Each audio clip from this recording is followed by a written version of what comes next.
Fair use is a use permitted by copyright statute that might otherwise be infringing. Non-profit, educational or personal use tips the balance in favor of fair use. Body identification করে ওই পোস্টমর্টমের জন্য পাঠিয়ে দিয়েছো কিরণ? Pocket থেকে রুমাল বের করে জলে ভেজা হাতটা মুছতে মুছতে জিজ্ঞাসা করলেন থানার বড়বাবু। স্যার, বডির যে অবস্থা তাতে কিছুই আইডেন্টিফাই করা যাচ্ছে না। প্রাইমারি অবস্থায় খালি এইটুকু বোঝা যাচ্ছে এটা একটা মেয়ের বডি। বয়স খুব জোর ওই 19-20 মতন হবে। গলা কেটে খুন করে পুড়িয়ে ফেলার চেষ্টা করা হয়েছে যাতে সমস্ত প্রমাণ মিটিয়ে ফেলা যায়। এর থেকে বেশি কিছুই বোঝা যাচ্ছে না। থানার অ্যাসিস্ট্যান্ট সাব ইন্সপেক্টর কিরণ রায় বড়বাবুর সামনে কথাগুলো বললেন। গলা কেটে খুন করেছে বুঝলে কিভাবে? এই যে বললে যে পুড়িয়ে ফেলেছে। স্যার, বডির মুখের নিচের অংশ থেকে বুকের ওপর অবধি কিছুটা অংশ এখনো অক্ষত রয়েছে। আমার মনে হয় পুরো বডি পুড়ে যাওয়া অবধি খুনি ওখানে ছিল না। যে কোনো কারণেই হোক বডির কিছুটা অংশ না পুড়ে রয়ে গেছে, তাই গলার কাছে কাটা দাগটা বোঝা যাচ্ছে। স্যার, কেসের বেশ কিছুটা অংশকে যথেষ্ট যুক্তি দিয়ে সমাধান করতে পেরে খানিকটা উৎসাহিত হয়ে বড়বাবুকে কথাগুলো বললেন কিরণ। ঠিক আছে, তাহলে পোস্টমর্টেম আর ফরেন্সিককে খবর করে দাও। ওই যা যা নেওয়ার ওরা নিয়ে নেবে। ফরেন্সিক ওখানে পৌঁছে গেছে স্যার।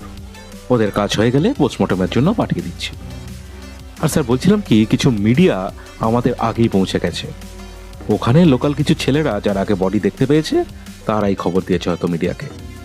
এতক্ষণে হয়তো খবরেও দেখাচ্ছে। ঠিক আছে, ও নিয়ে তোমায় ভাবতে হবে না। একদিক থেকে ভালোই হয়েছে, বরং নিউজ দেখে ওই যদি বডির চেনা কেউ আসে তো ভালো। আর তুমি পারলে ওই আশেপাশের থানায় একটা ইনফর্ম করে দাও, যদি কিছু খবর পাওয়া যায় বা কোথাও কোনো মিসিং ডায়েরি হয়েছে কিনা সেটা খোঁজ নাও, বুঝলে? দুবার খক খক করে কেশে গলা পরিষ্কার করে আবার সিগারেটটা টানতে টানতে বড়বাবু জিজ্ঞেস করলেন,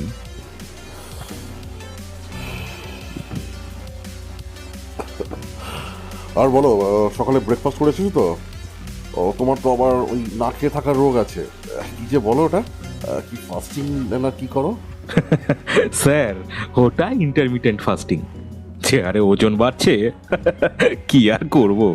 ওই যা হোক, তা কিরণ, তোমার তো আবার ফেরার সময় চলে এলো। তোমার মতো অফিসার চলে গেলে আমি সত্যি খুব বিপদে পড়ে যাব, বুঝলে? কি যে বলেন স্যার, আমার মতো অনেকেই আছে, সকলেই ভালো কাজ করে। আসল ব্যাপারটা হলো একজন সঠিক গাইডের। আপনি ঠিকঠাক গাইড করেন বলেই আমি কাজ করতে পারি। আমার এখনো কিছু নোটিশ আসেনি স্যার, তবে আমার পরিবর্তে যেই আসুক সেও ভালো হবে। মুখে যাই বলুক, নিজের প্রশংসা শুনে মনে মনে বেশ খুশি হলেন কিরণ। এরপর যেখানেই ট্রান্সফার হোক আমাদের আবার ভুলে যেও না যেন। মাঝে মাঝে ফোনে কথা বলো, ভালো লাগবে। কিছুটা ইমোশনাল হয়ে বড়বাবু বললেন কথাগুলো। নিশ্চয়ই স্যার, শেয়ার বলতে কিরণ রায় 2 বছর আগে এই থানায় ট্রান্সফার হয়ে এসেছেন। এই থানা বলতে কার্শিয়াং থানা, দার্জিলিং ডিস্ট্রিক্টের অন্তর্গত কার্শিয়াংয়ের একটি ছোট্ট শহর। শিলিগুড়ি থেকে প্রায় 35 কিলোমিটার দূরে পাহাড়ে ঘেরা এই শহরে আসার পর কিরণের প্রথম দিকে খুব মন খারাপ করত। কলকাতার জনকোলাহলের মধ্যে থেকে হঠাৎ করে পাহাড়ের এই শান্ত জায়গা ঠিক মেনে নিতে পারেনি সে। সন্ধে হলেই এখানে অদ্ভুত এক শান্ত পরিবেশ তৈরি হয়, যেখানে শুধু প্রকৃতিকে অনুভব করা যায়। সেটা কলকাতার কোনো সময়ই করা যায় না। আজ প্রায় 2 বছর এখানে থাকার পর এই জায়গাটাকে ভালোবেসে ফেলেছে কিরণ। এলাকার লোকজন ওকে খুব সম্মান করে। পাহাড়ের লোকেরা এত পরিশ্রমী আর এত আপন হয়, সেটা বোধহয় এখানে না থাকলে বুঝতে পারত না সে। থানার সহকর্মী থেকে শুরু করে আশেপাশের সকলেই তাকে এতটা আপন করে নিয়েছে যে এখন আর বাড়ির জন্য ওর মন খারাপ করে না। সত্যি বলতে কি, জায়গাটা একসময় ছেড়ে যেতে পারলেও বেঁচে যেত, কিন্তু এখন আর যেতে ইচ্ছে করে না। হয়তো পাহাড়ের প্রেমে পড়ে গেছে সে। এসব ভাবতে ভাবতে হঠাৎ বড়বাবুর কথায় চমকে ঘোর কেটে গেল কিরণের। কি হলো কিরণ, কি এত ভাবতে বসে গেলে? সরি স্যার, না না, কিছুই ভাবছি না, আমি যাচ্ছি, বাকিটা দেখছি। কিরণ বেরিয়ে যাওয়ার জন্য পেছনে ঘুরতেই দেখে থানার একজন কনস্টেবল বড়বাবুর ঘরের দিকে দৌড়ে দৌড়ে আসছে। ঘরে এসে দুজনকে দেখে দাঁড়িয়ে বললেন, अरे उर्गेन बाबू, इतना भाग के क्यों आ रहे हो आप? क्या हुआ? ও সাবজি, একজন ম্যাডাম আয়া बोल रही है वो बॉडी को पहचानता। কনস্টেবল উর্গেন শেরপা হাঁপাতে হাঁপাতে কথাগুলো বললেন। উফ ফুরগেন বাবু, আপনার না ঠিক হলো বাংলা, না হলো হিন্দি। নেপালি জানলে শুধু হবে? এতদিন আমাদের সাথে অন্তত বাংলাটাও তো শিখতে পারতেন। যাই হোক, কোন ম্যাডাম? কিরণ জিজ্ঞেস করলেন। কনস্টেবল উর্গেন শেরপার বাড়ি কার্শিয়াং থানার পাশেই এক গ্রামে। 1 বছর পর রিটায়ার করবেন, তাই বয়স্ক মানুষের অসুবিধে বুঝে কাছাকাছি ওনাকে ট্রান্সফার দিয়েছেন। सर अभी इस उम्र में अब हिंदी बांग्ला सीखो, वो नेपाली से काम चला जाता है साहब। नौकरी खत्म होने के बाद बांग्ला और हिंदी की लगेगा। আচ্ছা আচ্ছা, কোন ম্যাডাম বলুন? हाँ साहब, वो बोली कि वो ग्लेन लाइन कॉन्वेंट स्कूल का प्रिंसिपल है। बॉडी का लड़की वही स्कूल का स्टूडेंट है। দেখলে কিরণ, বললাম না নিউজ দেখে ঠিক কেউ আসবে। দেখলে, টেলিপ্যাথি, বুঝলে? টেলিপ্যাথি। বড়বাবুর চোখ দুটো এক অদ্ভুত আনন্দে চকচক করে উঠল কথাগুলো বলার সময়। তা বটে স্যার, টেলিপ্যাথি বটে।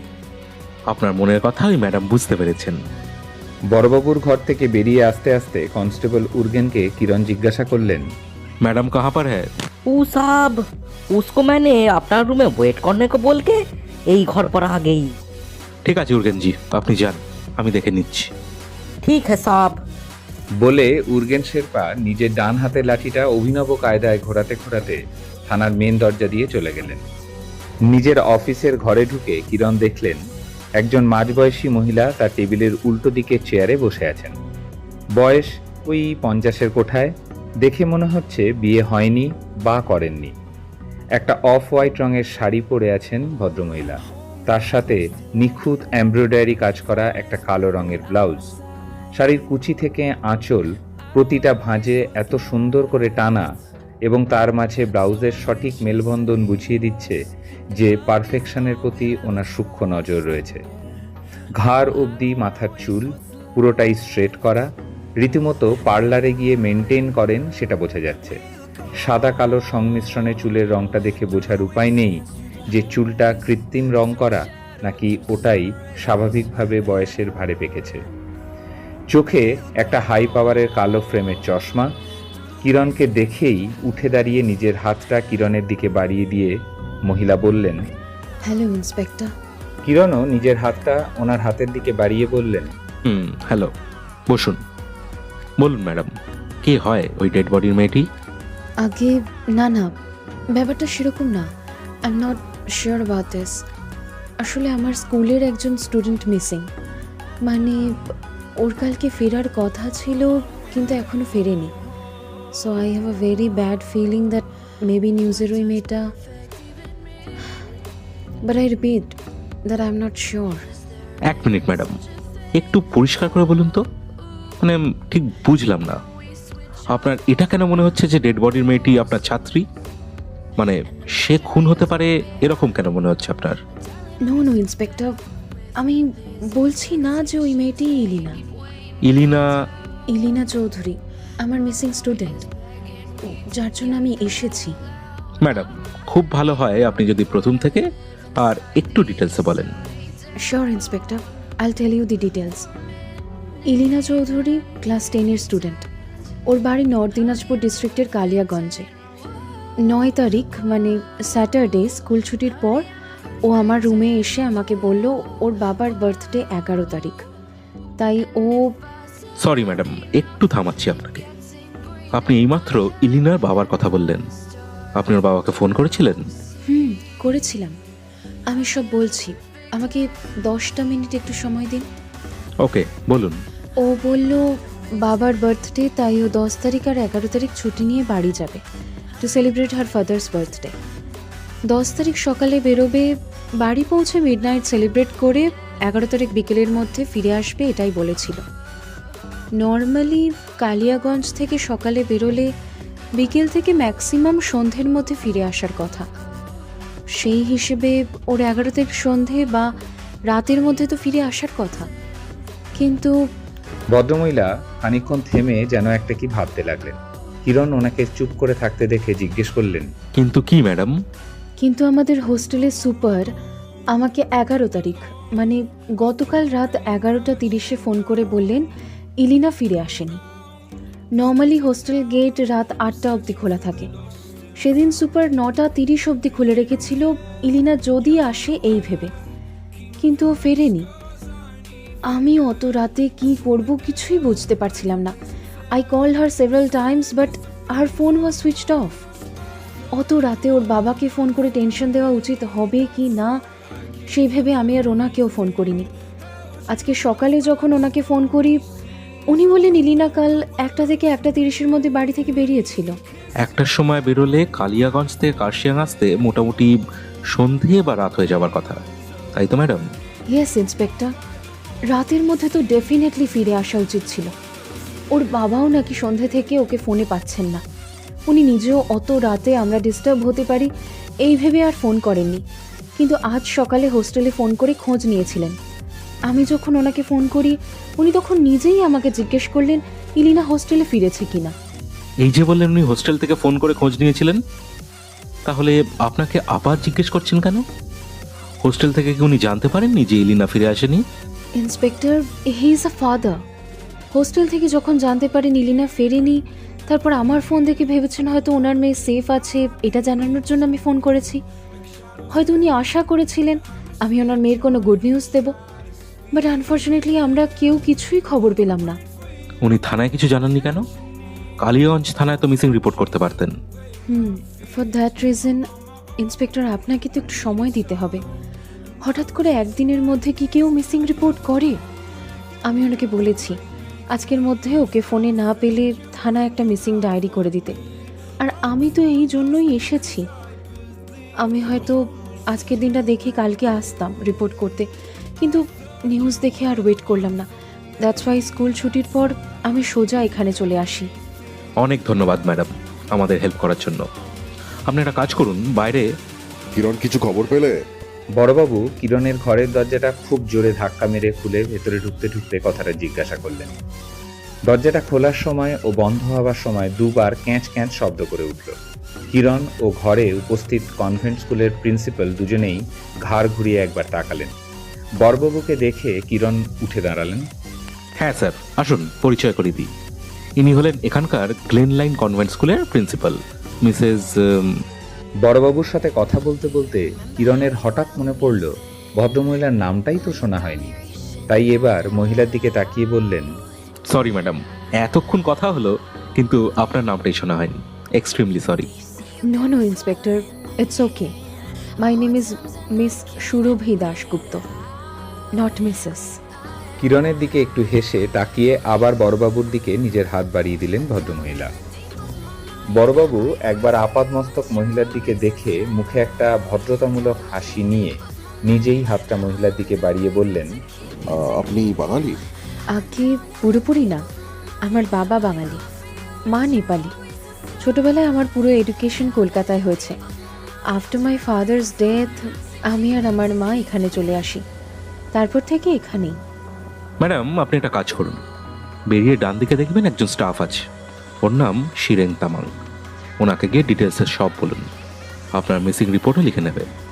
আর ম্যাডাম ইলিনার বাবার ডিটেলসটাও লিখে দেবেন, ফোন নাম্বার সহ ওনার বাড়ির ঠিকানা। নিশ্চয়ই ইন্সপেক্টর, আমি ওখানে সব ডিটেলস দিচ্ছি।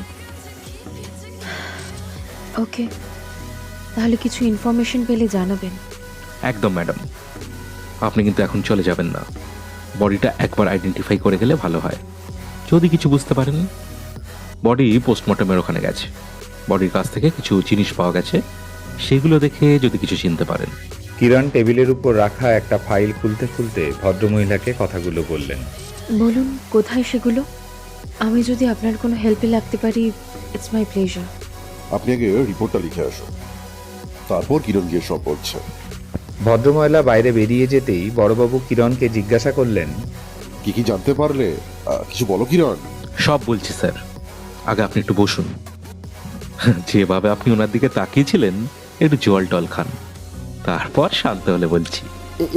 এসব কি বলছো কিরণ? ছি ছি ছি ছি, নিজের উপরের বসের সাথে এসব যার কি করে? ব্যাপারটা যে কিরণের চোখে পড়েছে সেটা বুঝতে পেরে বড়বাবু খানিকটা ইতস্তত বোধ করতে লাগলেন। কিরণ সেটা বুঝতে পেরে ব্যাপারটা খানিকটা স্বাভাবিক করার জন্য বললেন, আহা, এত চাপ নিচ্ছেন কেন স্যার? আমিও তো দেখছিলাম ওনাকে। যতই বলুন, ভদ্রমহিলা কিন্তু বেশ স্মার্ট। এখনো যেভাবে নিজেকে মেনটেন করে রেখেছেন সেটা প্রশংসনীয়। শুধু শুধু তাহলে আমাকে বলছো? ওই তোমার বৌদি যদি জানতে পারে যে কিরণ এসব বলছে, তোমার কালকেই ট্রান্সফারের ব্যবস্থা করে দেবে। বুঝলাম বুঝলাম। এক হাত গালে দিয়ে অন্য হাতে একটা সিগারেট ধরে প্রিন্সিপাল ম্যাডাম কিরণকে কি কি বলেছিল এতক্ষণ সেগুলো মন দিয়ে শুনছিলেন বড়বাবু। কিরণের কথাগুলো শুনতে শুনতে তিনি এতটাই মগ্ন ছিলেন যে সিগারেটের প্রায় অর্ধেকের বেশি ওনার ফুসফুসে না গিয়ে কুণ্ডলি পাকিয়ে বাতাসে মিশে যাচ্ছিল, সেদিকে ওনার খেয়ালই ছিল না। তবে একটা কাজ করো কিরণ, আগে এই ভদ্রমহিলাকে দিয়ে বডিটা আইডেন্টিফাই করে নাও। দেখো, যদি ডেড বডি আর ওই মিসিং মেয়েটা সেম হয়, তাহলে আমাদের কাজ অনেকটা এগিয়ে যায়। স্যার, বডি দেখে উনি কিছু বুঝতে পারবেন বলে মনে হয় না, কারণ পুরো মুখটাই পড়ে গেছে, চেনার সম্ভাবনা কম। তাছাড়া বডি এখন পোস্টমর্টমের জন্য নিয়ে যাওয়া হয়েছে। বডির কাছ থেকে যে কটা জিনিস পাওয়া গেছে সেগুলো দেখে যদি উনি কিছু চিনতে পারেন। কি কি পেয়েছো? একটা মানি ব্যাগ আর হাতের আঙুলের একটা সোনার আংটি। মানি ব্যাগে কিছু টাকা, খুচরো কয়েন আর কিছু পুরনো কাগজপত্র ছাড়া আর বিশেষ কিছু নেই। মানি ব্যাগটা পাশেই পড়েছিল। কোনো বাস বা ট্রেনের টিকিট বা ওই জাতীয় কিছু পাওনি? না স্যার, যে খুন করেছে সে সব কিছু দেখে তবেই এগুলো ফেলে রেখে গেছে, যাতে প্রমাণ জাতীয় কিছু না থাকে। আচ্ছা বেশ, তুমি তাহলে ওনার সমস্ত ফর্মালিটিগুলো হয়ে গেলে ওনাকে দেখিয়ে নাও জিনিসগুলো। আমি দেখি আমার সেই মেয়ে পাচারের কেসটা কি হলো। ওকে স্যার, আমি আপডেট করতে থাকছি আপনাকে। वो साहब जी, वो मैडम का सारा डिटेल्स ले लिया। और कुछ करना होगा क्या? मैडम को बोलिए थोड़ा वेट करने के लिए, हम आ रहे हैं। ठीक है साहब जी। কিরণ বাইরে বেরিয়ে এলো। প্রিন্সিপাল ম্যাডাম তখন বাইরের একটা চেয়ারে বসে নেপালি ভাষায় সিরেনের সাথে কিছু একটা গল্প করছিলেন। সিরেন তামাংয়ের টেবিলটা ভদ্রমহিলার চেয়ারের সাথে ঠিক আড়াআড়িভাবে। কিরণকে দেখে সিরেন উঠে দাঁড়াতেই ভদ্রমহিলা ঘাড় ঘুরিয়ে তাকালেন। डेड बॉडी के पास जो जो चीज मिली थी वो थोड़ा लेके आइए ना सिरन जी। সিরেন তামাং উল্টো দিকের একটা ঘরের দিকে চলে গেলেন। কিরণ ও ম্যাডাম দুজন দুজনের দিকে তাকিয়ে কি বলবেন বুঝতে না পেরে সাময়িক নিস্তব্ধতা কাটানোর জন্য দুজনেই একবার নিজেদের দন্তপাটি যথাসম্ভব লুকিয়ে হালকা করে হেসে এই সময়ের পরিস্থিতিকে স্বাভাবিক রাখার চেষ্টা করলেন। মিনিট পাঁচেক পর সিরেন সমস্ত জিনিসগুলো নিয়ে ফিরে এলো। সাদা প্লাস্টিকে মোড়ানো জিনিসগুলো এক এক করে প্লাস্টিকের উপর থেকে নেড়ে নেড়ে ভদ্রমহিলা দেখতে লাগলেন। বেশ কিছুক্ষণ দেখার পর ম্যাডাম কিরণের দিকে তাকিয়ে বললেন, ইন্সপেক্টর, দেখুন, এই জিনিসগুলো দেখে আমি সঠিকভাবে বলতে পারবো না এগুলো ইলিনার না অন্য কারোর। আমার স্কুলে অনেক স্টুডেন্ট, কে কি মানি ব্যাগ ব্যবহার করে বা কোন আংটি পরে সেগুলো আমার পক্ষে জানা সম্ভব না।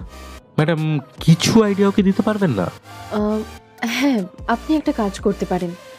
আপনি ইলিনার রুমমেটদের সাথে কথা বলতে পারেন। যারা ওর সাথে থাকতো তারাই একমাত্র সঠিকভাবে বলতে পারবে, সে ওর ফ্যামিলি হোক বা ক্লোজ ফ্রেন্ডস। তাহলে আপনি একবার ওদের ডাকুন।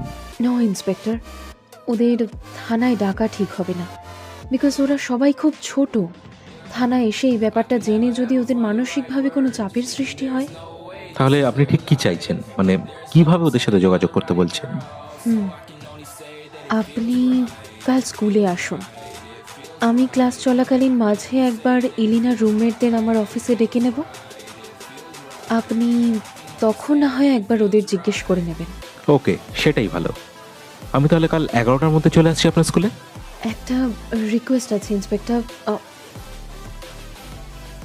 হ্যালো, বলো, কে এসেছেন? আচ্ছা আচ্ছা, ওনাকে বসতে বলুন, আমি আসছি। হ্যাঁ। ফোনটা রেখেই ভদ্রমহিলা ইন্সপেক্টরের দিকে তাকিয়ে বললেন, ইলিনার বাবা এসেছেন হোস্টেলে, আমি ওনাকে বসতে বলেছি। এখন তাহলে চলুন ম্যাডাম, একবার ওনাকে জিনিসপত্রগুলো দেখাই, যদি উনি কিছু আইডেন্টিফাই করতে পারেন। বলছিলাম যে ওনাকে এভাবে ভয় দেখানোটা কি ঠিক হবে? কিসের ভয়?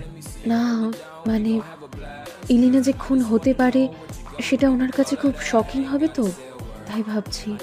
দেখুন ম্যাডাম, আজকে সকাল থেকে নিউজ দেখাচ্ছে, কিন্তু আপনারা ছাড়া আর কেউ এখন এই সন্দেহ অব্দি আসেনি কোনো রিপোর্ট লেখাতে।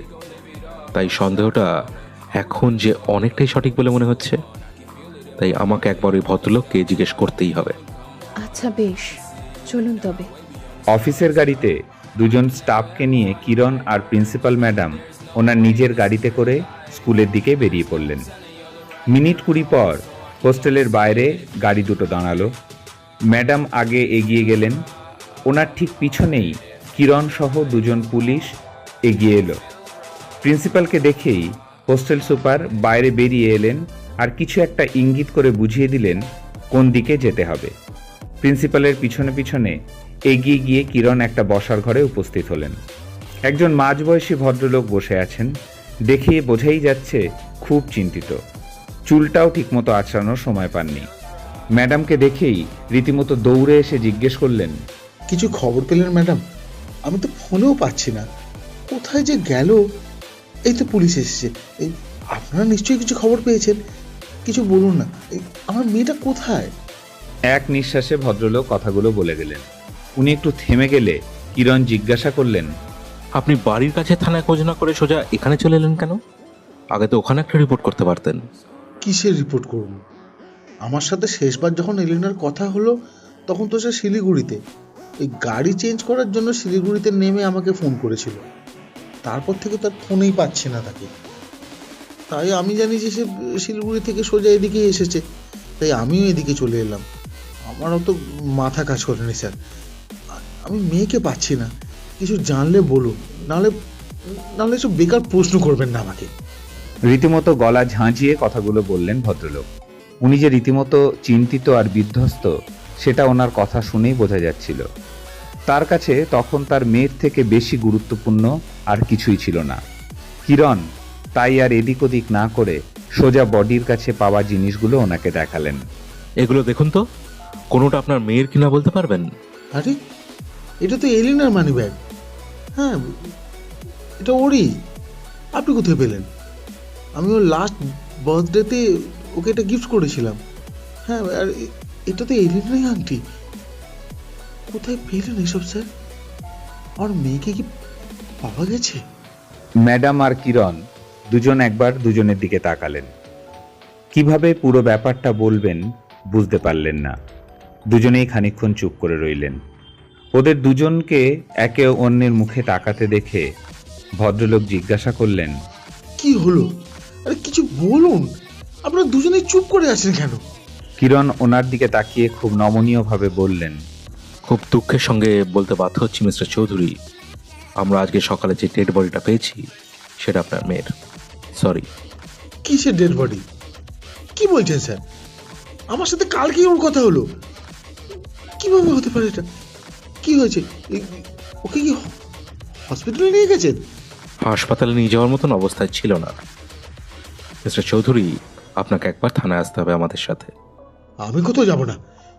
আমি জানি ওই ছেলেটা, হ্যাঁ ওই ছেলেটাই মেরেছে ওকে। আমি এলিনাকে বারণ করেছিলাম ওর সাথে ঘুরতে। ভয়ে বা চিন্তায় ভদ্রলোকের হাত পা কাঁপতে শুরু করলো। কাঁপতে কাঁপতে বলে উঠলেন, ও সুস্থ মেয়েটা আমার কি যে হয়ে গেল। আমার একমাত্র মেয়ে।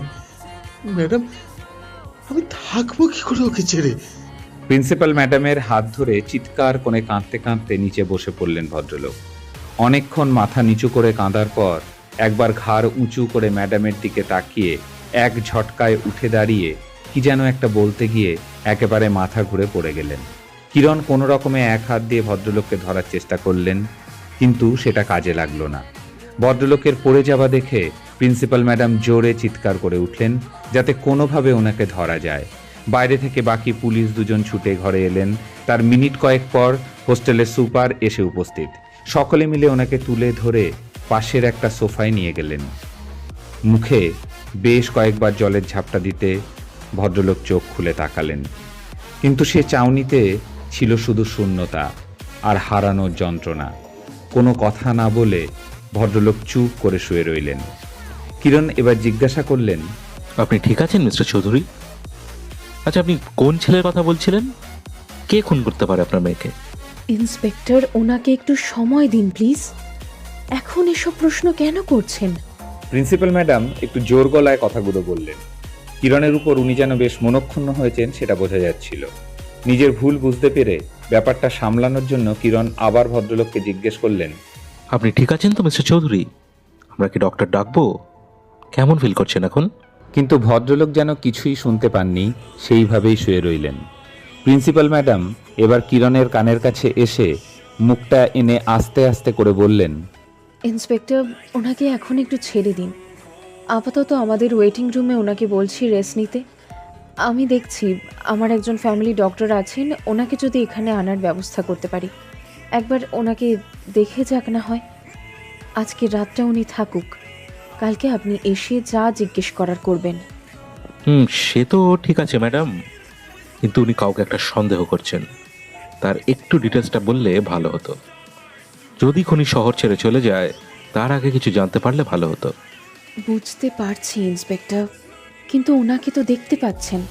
যদি আরও বেশি কিছু শরীর খারাপ হয়, তার থেকে ভালো আজকে ওনাকে ছেড়ে দেওয়া। বেশ, আমি তাহলে কালকে সকালে আসছি। তবে ম্যাডাম, এবার কিন্তু আপনার স্কুলের স্টুডেন্টদের কিছু প্রশ্ন করতেই হবে। তার জন্য আপনার যা যা করার করুন। দরকার পড়লে ইলিনার যারা খুব ক্লোজ ফ্রেন্ড তাদের প্যারেন্টসদের ইনফর্ম করুন। সমস্ত স্টুডেন্টদেরকে কালকে জিজ্ঞাসা করব, অন্তত যারা যারা ওর খুব কাছের তাদের প্রত্যেককে। যারা এখানে থাকে তাদের পেরেন্টস সহজেই কালকে আসতে পারবে তাদের ছেলে মেয়েদের নিয়ে, কিন্তু অনেকেই হোস্টেলে থাকে, তাদের পেরেন্টসরা আসবে কিভাবে? সেসব আমি জানি না, অন্তত তাদের সকলকে জানিয়ে রাখুন। আপনি কিভাবে কি করবেন সেটা আপনি ঠিক করুন। ভুলে যাবেন না আপনার একজন স্টুডেন্ট মার্ডার হয়েছে, তাই বাকি স্টুডেন্টদের সেফটির জন্য আর ইলিনার খুনিকে খুঁজে বার করতে সবাইকে প্রশ্ন করতে হবে। অল রাইট ইন্সপেক্টর, আমিও চাই এলিনার খুনি কে সেটা বাইরে আসুক। আপনি কালকে আসুন, তবে আমাকে একটা ফোন করে আসবেন। পেছন ঘুরে তাকিয়ে দেখলেন কিরণ।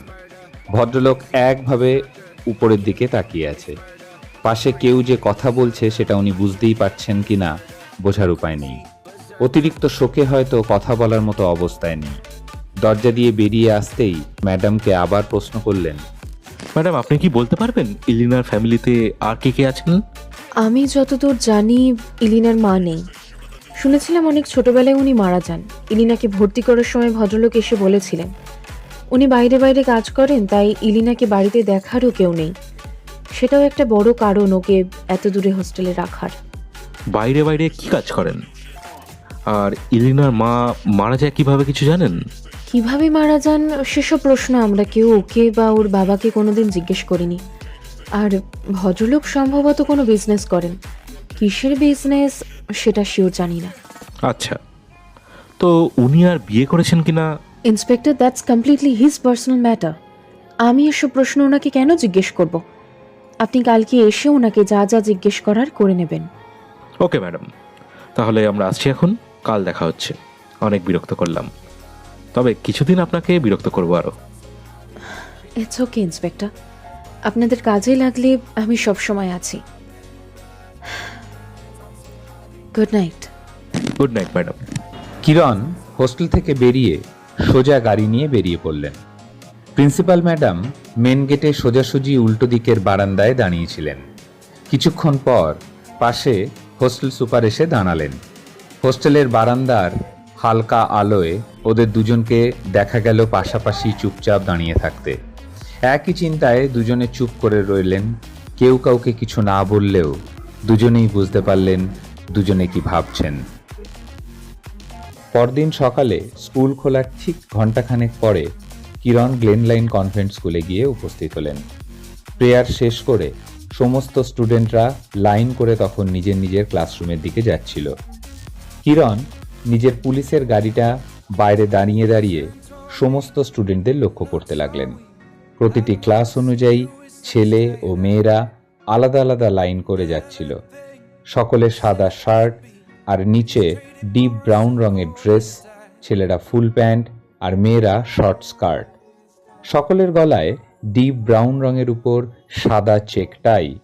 সমস্ত স্টুডেন্টরা নিজেদের ঘরে ঢুকে গেলে কিরণ নিজের গাড়ি থেকে নেমে স্কুলের ভেতর ঢুকে গেলেন। গেটের মুখে দাঁড়িয়ে থাকা গার্ডটি জিজ্ঞেস করলেন, কোথায় যাবেন স্যার?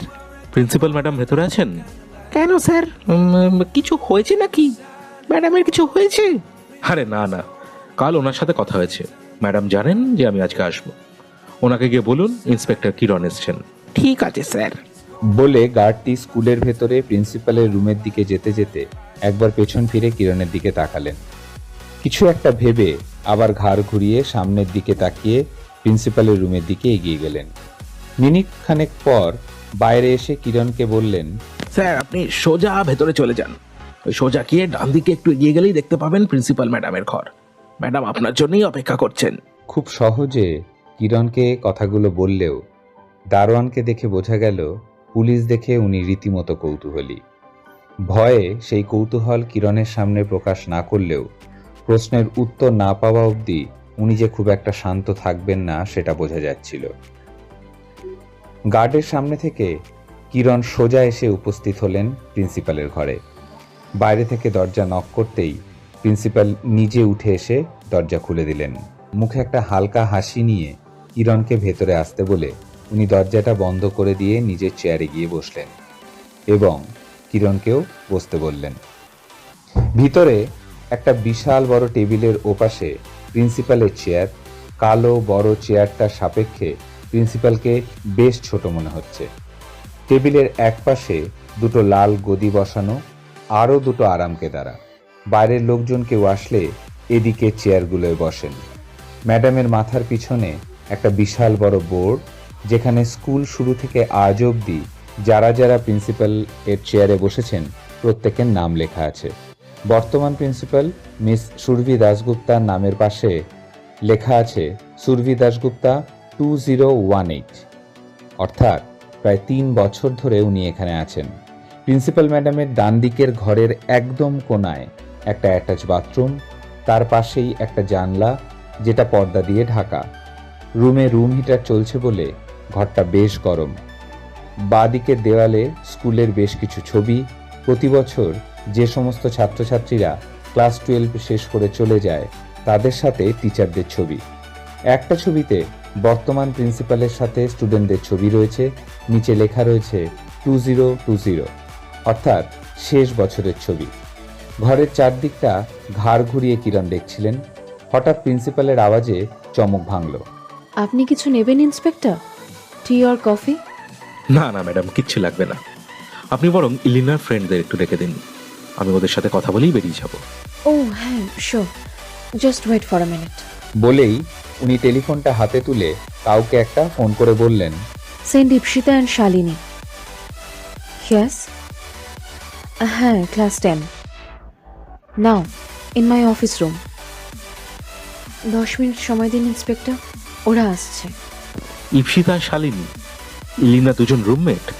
হ্যাঁ, আমি কালকে হোস্টেলের সুপারকে জিজ্ঞেস করেছিলাম কারা ইলিনার সাথে থাকতো। আমাদের এখানে হোস্টেলে কোনো কোনো রুমে 2 জন করে থাকে, কোনো কোনোতে 3 জন করে থাকে। ইলিনারা 3 জন থাকতো। এবার ওদের 2 জনের মধ্যে কে ওর বেশি ক্লোজ সেটা আপনি ওদের কাছ থেকেই জিজ্ঞেস করে নেবেন। আর তাছাড়া কথাগুলো শেষ হওয়ার আগেই প্রিন্সিপালের দরজার বাইরে থেকে কেউ নক করলো। কিরণের সাথে কথা বলা থামিয়ে উনি ঘাটটা একটু বেঁকিয়ে দরজার দিকে তাকিয়ে বললেন, কাম ইন। দুটো মেয়ে ভেতরে এলো।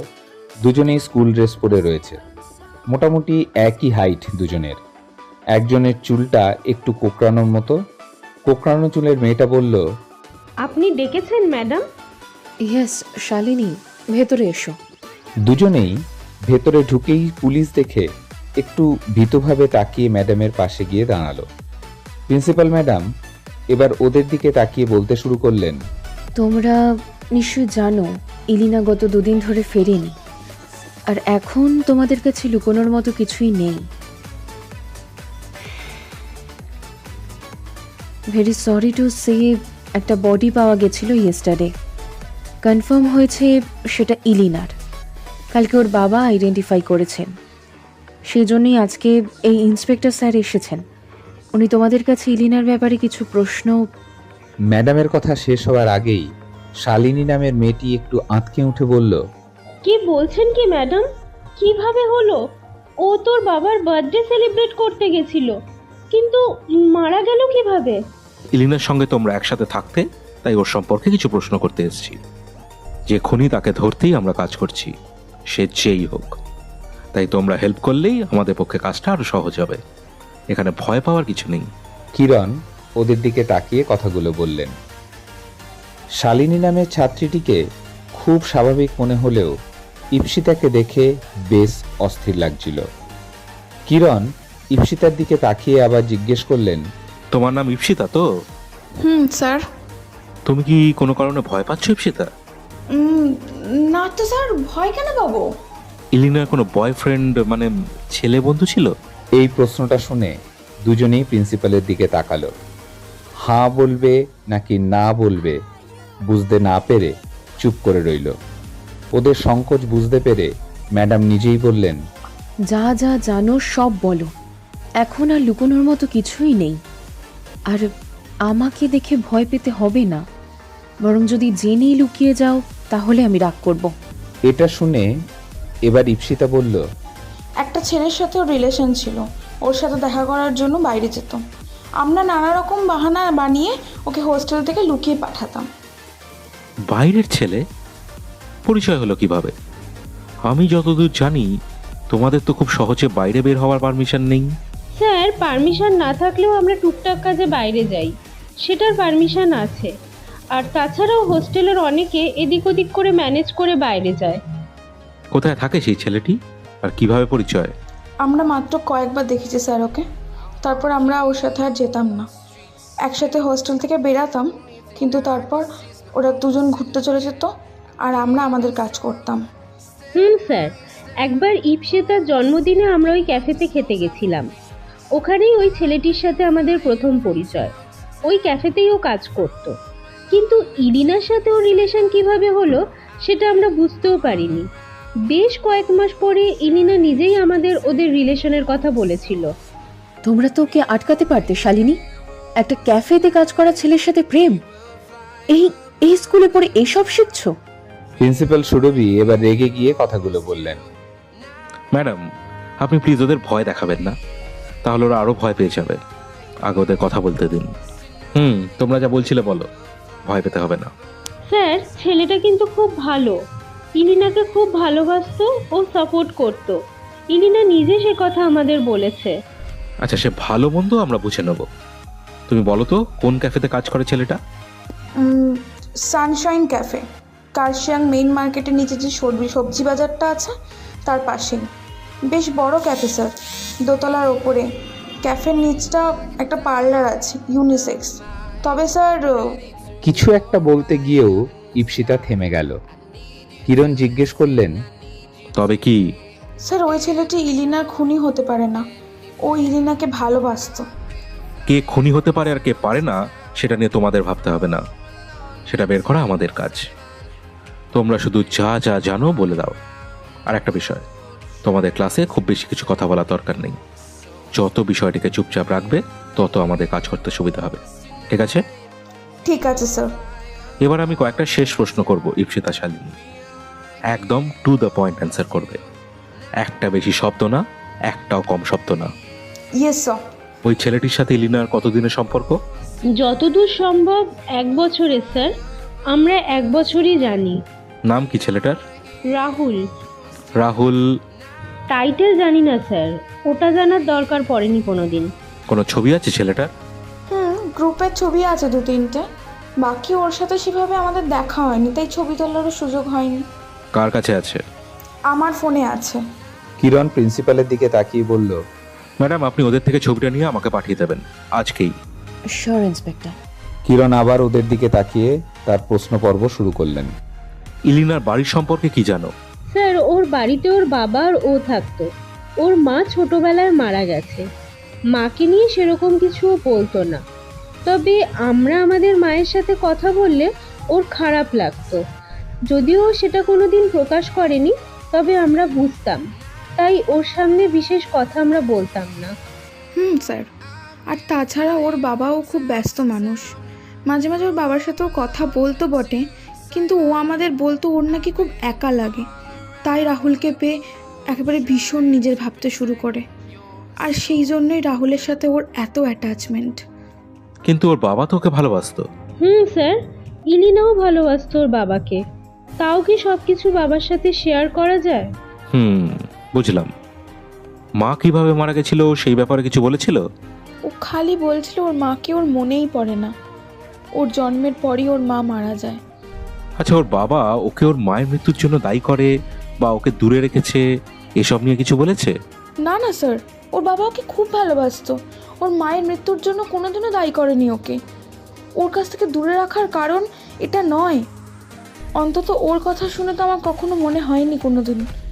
ওর বাবা ব্যস্ত থাকে তাই এখানে রেখে পড়াশোনা করাচ্ছিল। আচ্ছা ঠিক আছে, আপাতত এইটুকুই জিজ্ঞেস করার ছিল। আবার কিছু দরকার পড়লে রাখবো। তোমরা ছবিটা ম্যাডামের ফোনে পাঠিয়ে দিয়ে তোমাদের ক্লাসে যাও। ঠিক আছে স্যার। ছবিটি পাঠিয়ে দুজনে প্রিন্সিপালের দরজা দিয়ে বেরিয়ে যাবার ঠিক আগের মুহূর্তেই কিরণ আবার ওদের পেছন থেকে ডেকে বললেন, তবে একটা বিষয় মাথায় রাখবে, সবাইকে যত কম বলবে তত ভালো। কথাগুলো বলে কিরণ একবার ঈপ্সিতার দিকে তাকিয়ে ভাবতে লাগলো, মেয়েটার চোখে মুখে একটা ভয় কাজ করছে। ও কি কিছু জানে যেটা লুকিয়ে যাচ্ছে, নাকি কাছের বান্ধবী খুন হয়েছে বলে ভয় পেয়েছে? এসব ভাবতে ভাবতে কিরণ আবার ওদেরকে বলল, তোমরা এবার এসো, ক্লাসে যাও। ওরা দুজন চলে যাবার কিছুক্ষণ পর কিরণ চেয়ার ছেড়ে উঠে দাঁড়িয়ে বললেন, ম্যাডাম, একবার হোস্টেলের রুমটা দেখলে ভালো হতো। দেখি যদি কিছু পাওয়া যায় ওর রুমে। কিন্তু ইন্সপেক্টর, হোস্টেলের সব স্টুডেন্টরা থাকবে, সবার সামনে ব্যাপারটা কি ঠিক হবে? স্কুল টাইমে ব্যবস্থা করুন, আশা করি তখন কেউ হোস্টেলে থাকবে না। অল রাইট, আমি সুপারের সাথে কথা বলে আপনাকে জানাচ্ছি। আজকের মধ্যেই কথা বলুন, আমি কাল এই সময় এসে ইলিনার রুম চেক করব। ঠিক আছে তাহলে। ও, আরেকটা বিষয়, ইলিনার বাবা কোথায় আছেন এখন? ওনার সাথে একবার কথা বলতে হবে। উনি তো হোস্টেলের গেস্ট রুমেই ছিলেন রাতে। সকালে একবার ফোনে খোঁজ নিয়েছিলাম, কোনো প্রবলেম হয়নি। তারপর আপনি একটা কাজ করুন, সোজা হোস্টেলে চলে যান। আমি সুপারকে বলে দিচ্ছি আপনাকে ইলিনার বাবার সাথে দেখা করিয়ে দেবে। ওকে, আপনি একটা ফোন করে দিন, আমি এখান থেকে বেরিয়ে সোজা হোস্টেল যাচ্ছি তাহলে। Okay ma'am, thank you. দরকার হলে ফোন করে নেব আপনাকে। নিশ্চয়ই ইন্সপেক্টর। হ্যাঁ স্যার, বলুন। কোথায়? থানায়? এখনই? কেন স্যার, কোনো ইমার্জেন্সি আছে? কে এসছেন? Sir, hello hello. ফোনটা রেখে গজগজ করতে করতে কিরণ স্কুলের মেন দরজার দিকে এগিয়ে গেলেন। ওহ, কথা শেষ না করেই ফোনটা কেটে দেয়। এই হলো বড়বাবুর একটা বাজে স্বভাব।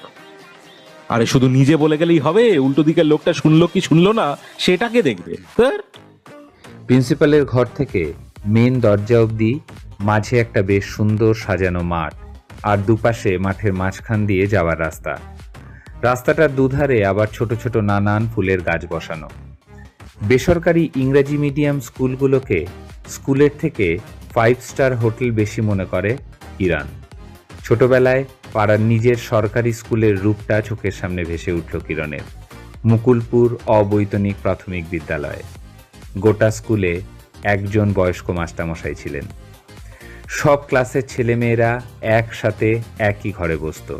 শীতের দিনে সেইটা হতো বাইরের বারান্দা, যেখানে একটু রোদ আসে। একজন মাস্টারমশাইয়ের পক্ষে একই সময়ে আলাদা আলাদা করে ক্লাস নেওয়া সম্ভব ছিল না, তাই একসাথে সবাই বসত। একটা ক্লাসকে পড়া দিয়ে মুখস্থ করতে বলে স্যার আর একটা ক্লাসকে সামলাতেন। সবাই মিলে একসাথে সুর করে যখন পড়া বলতো, তখন নিজের পড়ার আওয়াজের থেকে অন্যের আওয়াজ বেশি শোনা যেত। তাও সবাই যতটা সম্ভব গলা জোর করে পড়ে যেত, পাছে মাস্টারমশাই মারে। তারপর সেখান থেকে হাই স্কুলে। সেখানে শিক্ষক সংখ্যাটা যথেষ্ট ছিল বটে, তবে কোনোভাবেই সেটা এইসব ইংরেজি মিডিয়ামের সাথে তুলনায় আসে না। এসব কথা ভাবতে ভাবতে মেন দরজায় গিয়ে উপস্থিত হলো কিরণ। কিরণ গাড়িতে উঠে বসল। গাড়ির ড্রাইভার পাশে দাঁড়িয়ে সিগারেট বা বিড়ি কিছু একটা নিয়ে আরামে টান দিচ্ছিল। কিরণকে দেখতে পেয়ে হাতের ধোঁয়াটা ফেলে পা দিয়ে আগুনটাকে নিভিয়ে দৌড়ে কাজে চলে এলো। হাতের সাহায্যে যথাসম্ভব নিজের গায়ের আশপাশের ধোঁয়াটাকে সরানোর চেষ্টা করছিল। কিরণ বললেন, সোজা থানায় চলো, ড্রাইভারটা হ্যাঁ বা না কিছুই বলল না। নিজের মুখটা বন্ধ রেখে সিগারেটের ধোঁয়া লুকানোর জন্য যথাসম্ভব চেষ্টা করছিল। কিরণের পাশে ড্রাইভারের সিটে বসতেই ফ্লেকের গন্ধটা লুকানোর আপ্রাণ চেষ্টা ব্যর্থ হলো। কিরণ আর কিছু বলল না, শুধু একবার হাসল। ড্রাইভার সোজা গাড়ি স্টার্ট দিয়ে থানার দিকে নিয়ে চলল। হাতে ফোনটা নিয়ে প্রিন্সিপাল ম্যাডামের নাম্বারটা একবার ডায়াল করলেন। হ্যালো ম্যাম, একটা ইমার্জেন্সির জন্য আমাকে একটু থানায় চলে যেতে হচ্ছে। আপনি প্লিজ একবার হোস্টেলে ফোন করে বলে দিন যেন ইলিনার বাবাকে ওখানেই রাখেন। আমি ঘন্টাখানেকের মধ্যে ফিরে এসেই ওনার সাথে কথা। হ্যাঁ ইন্সপেক্টর, আমি আপনাকে ফোন করতাম। আমি এক্ষুনি হোস্টেলে ফোন করেছিলাম আপনি যাচ্ছেন সেটা বলার জন্য, কিন্তু সুপার বললেন উনি একটু আগেই কোথায় একটা বেরিয়ে গেছেন। বেরিয়ে গেছেন মানে? আপনাকে তো বললাম ওনার সাথে কথা বলাটা খুব দরকারি। আপনি এক্ষুনি ফোন করুন ওনাকে। ইয়েস, আই কল্ড হিম, অনেকবার করেছি। ওনার ফোন বন্ধ, তাছাড়া হোস্টেলের কাউকে বলে যায়নি। কখন যে গার্ডকে বলে বেরিয়ে গেছে। প্রচণ্ড বিরক্ত হয়ে কথা শেষ হওয়ার আগেই কিরণ ফোনটা কেটে দিলেন।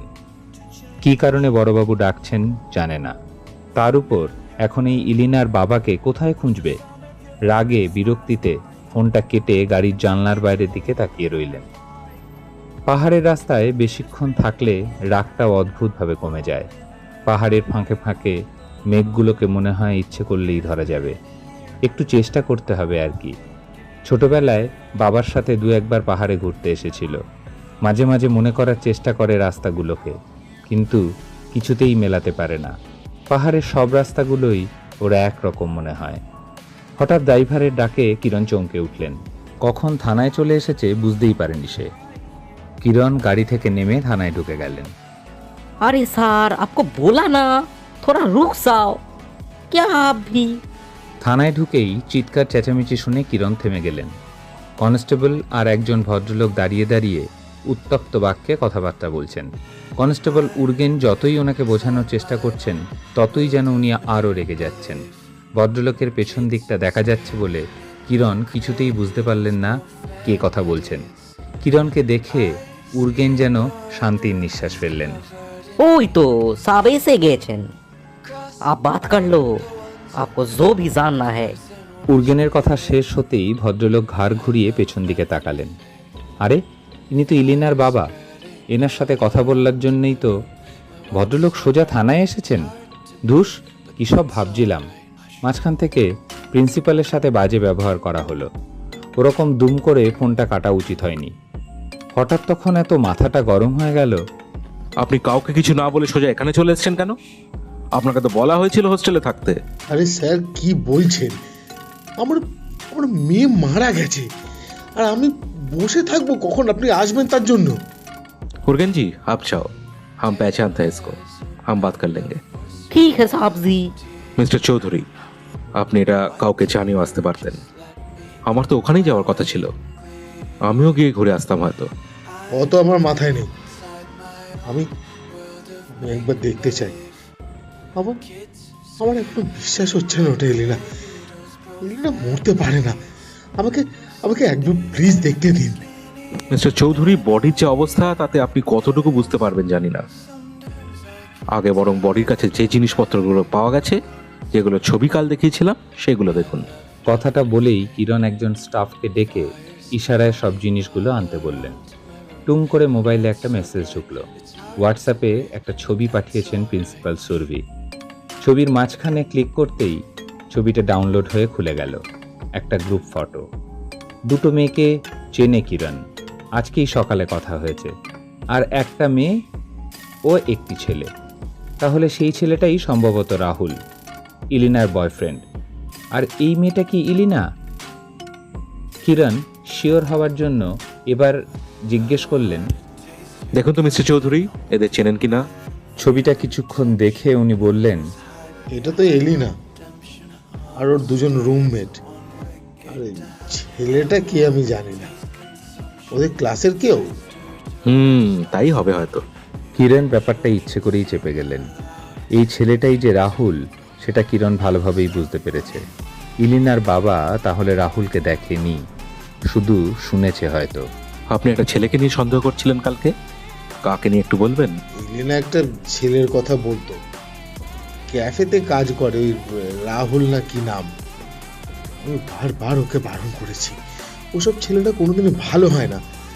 বড়লোক মেয়েদের খুঁজে খুঁজে তাদের টাকা নেওয়াই এদের কাজ। তাই আমি ওকে সন্দেহ করছিলাম। আপনি ওই ছেলেকে কোনোদিন দেখেছেন বা কথা বলেছেন? না, দেখিনি। আমি এলেনাকে বারণ করেছিলাম কথা বলতে। ও তো এইবার আমার কাছে গিয়ে 50,000 টাকা চাইলো। মানে আপনার বার্থডে ছিল না? ওনাকে আপনার বার্থডে সেলিব্রেট করতে গেছিল? বার্থডে ছিল, কিন্তু সেটার থেকেও বেশি ইম্পর্টেন্ট ছিল টাকাটা। এলিনা সেই জন্যই গেছিল। বাড়িতে ওর সাথে আমার এই নিয়ে একটু কথা কাটাকাটিও হয়। আপনি টাকাটা দিয়েছিলেন? না, দিইনি। তবে আমি জানি এলিনাকে আমি যে টাকা পাঠাতাম সেখান থেকে মাঝে মাঝে ওই ছেলেটাকে টাকা দিত। যে মাসে মাসে ওর এত টাকা খরচা লাগতো না, কিন্তু এখন মাঝে মাঝেই টাকা শেষ হয়ে গেছে বলতো। আপনি কিছু জিজ্ঞেস করেননি ওকে? বা স্কুলেও তো জানাতে পারতেন।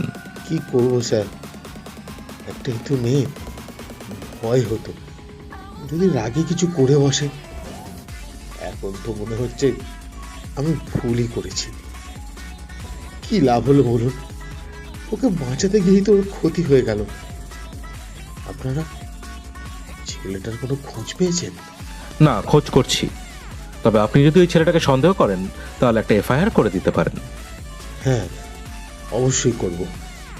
টাকা না পেয়ে ওই ছেলে আমার মেয়েকে খুন করেছে। আচ্ছা, কয়টা প্রশ্নের উত্তর দিন মিস্টার চৌধুরী। আপনি লাস্ট কখন এলিনার সাথে কথা বলেছেন? আমার সাথে ওর শেষ যখন কথা হয় তখনও শিলিগুড়িতে। এই ধরুন 4টে 4:30 হবে। তার মানে ও আপনার বাড়ি থেকে বেরিয়েছে ওই 1টা নাগাদ, কি তাই তো? হ্যাঁ। যদি কিছু মনে না করেন, কয়টা ব্যক্তিগত প্রশ্ন করতে হবে এই কেসের সুবিধার জন্য। বলুন।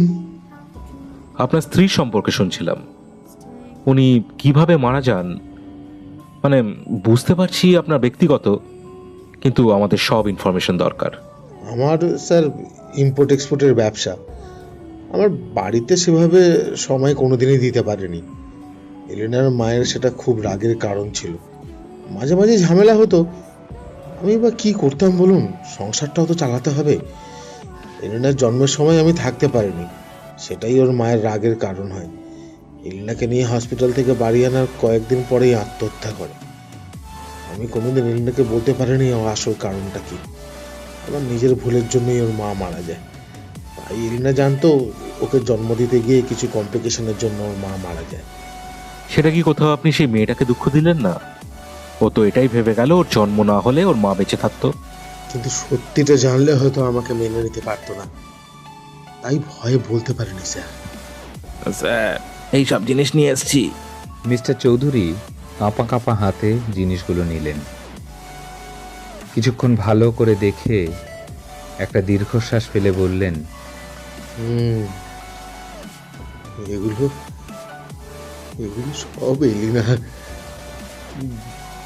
বডিটা একবার দেখাবেন স্যার?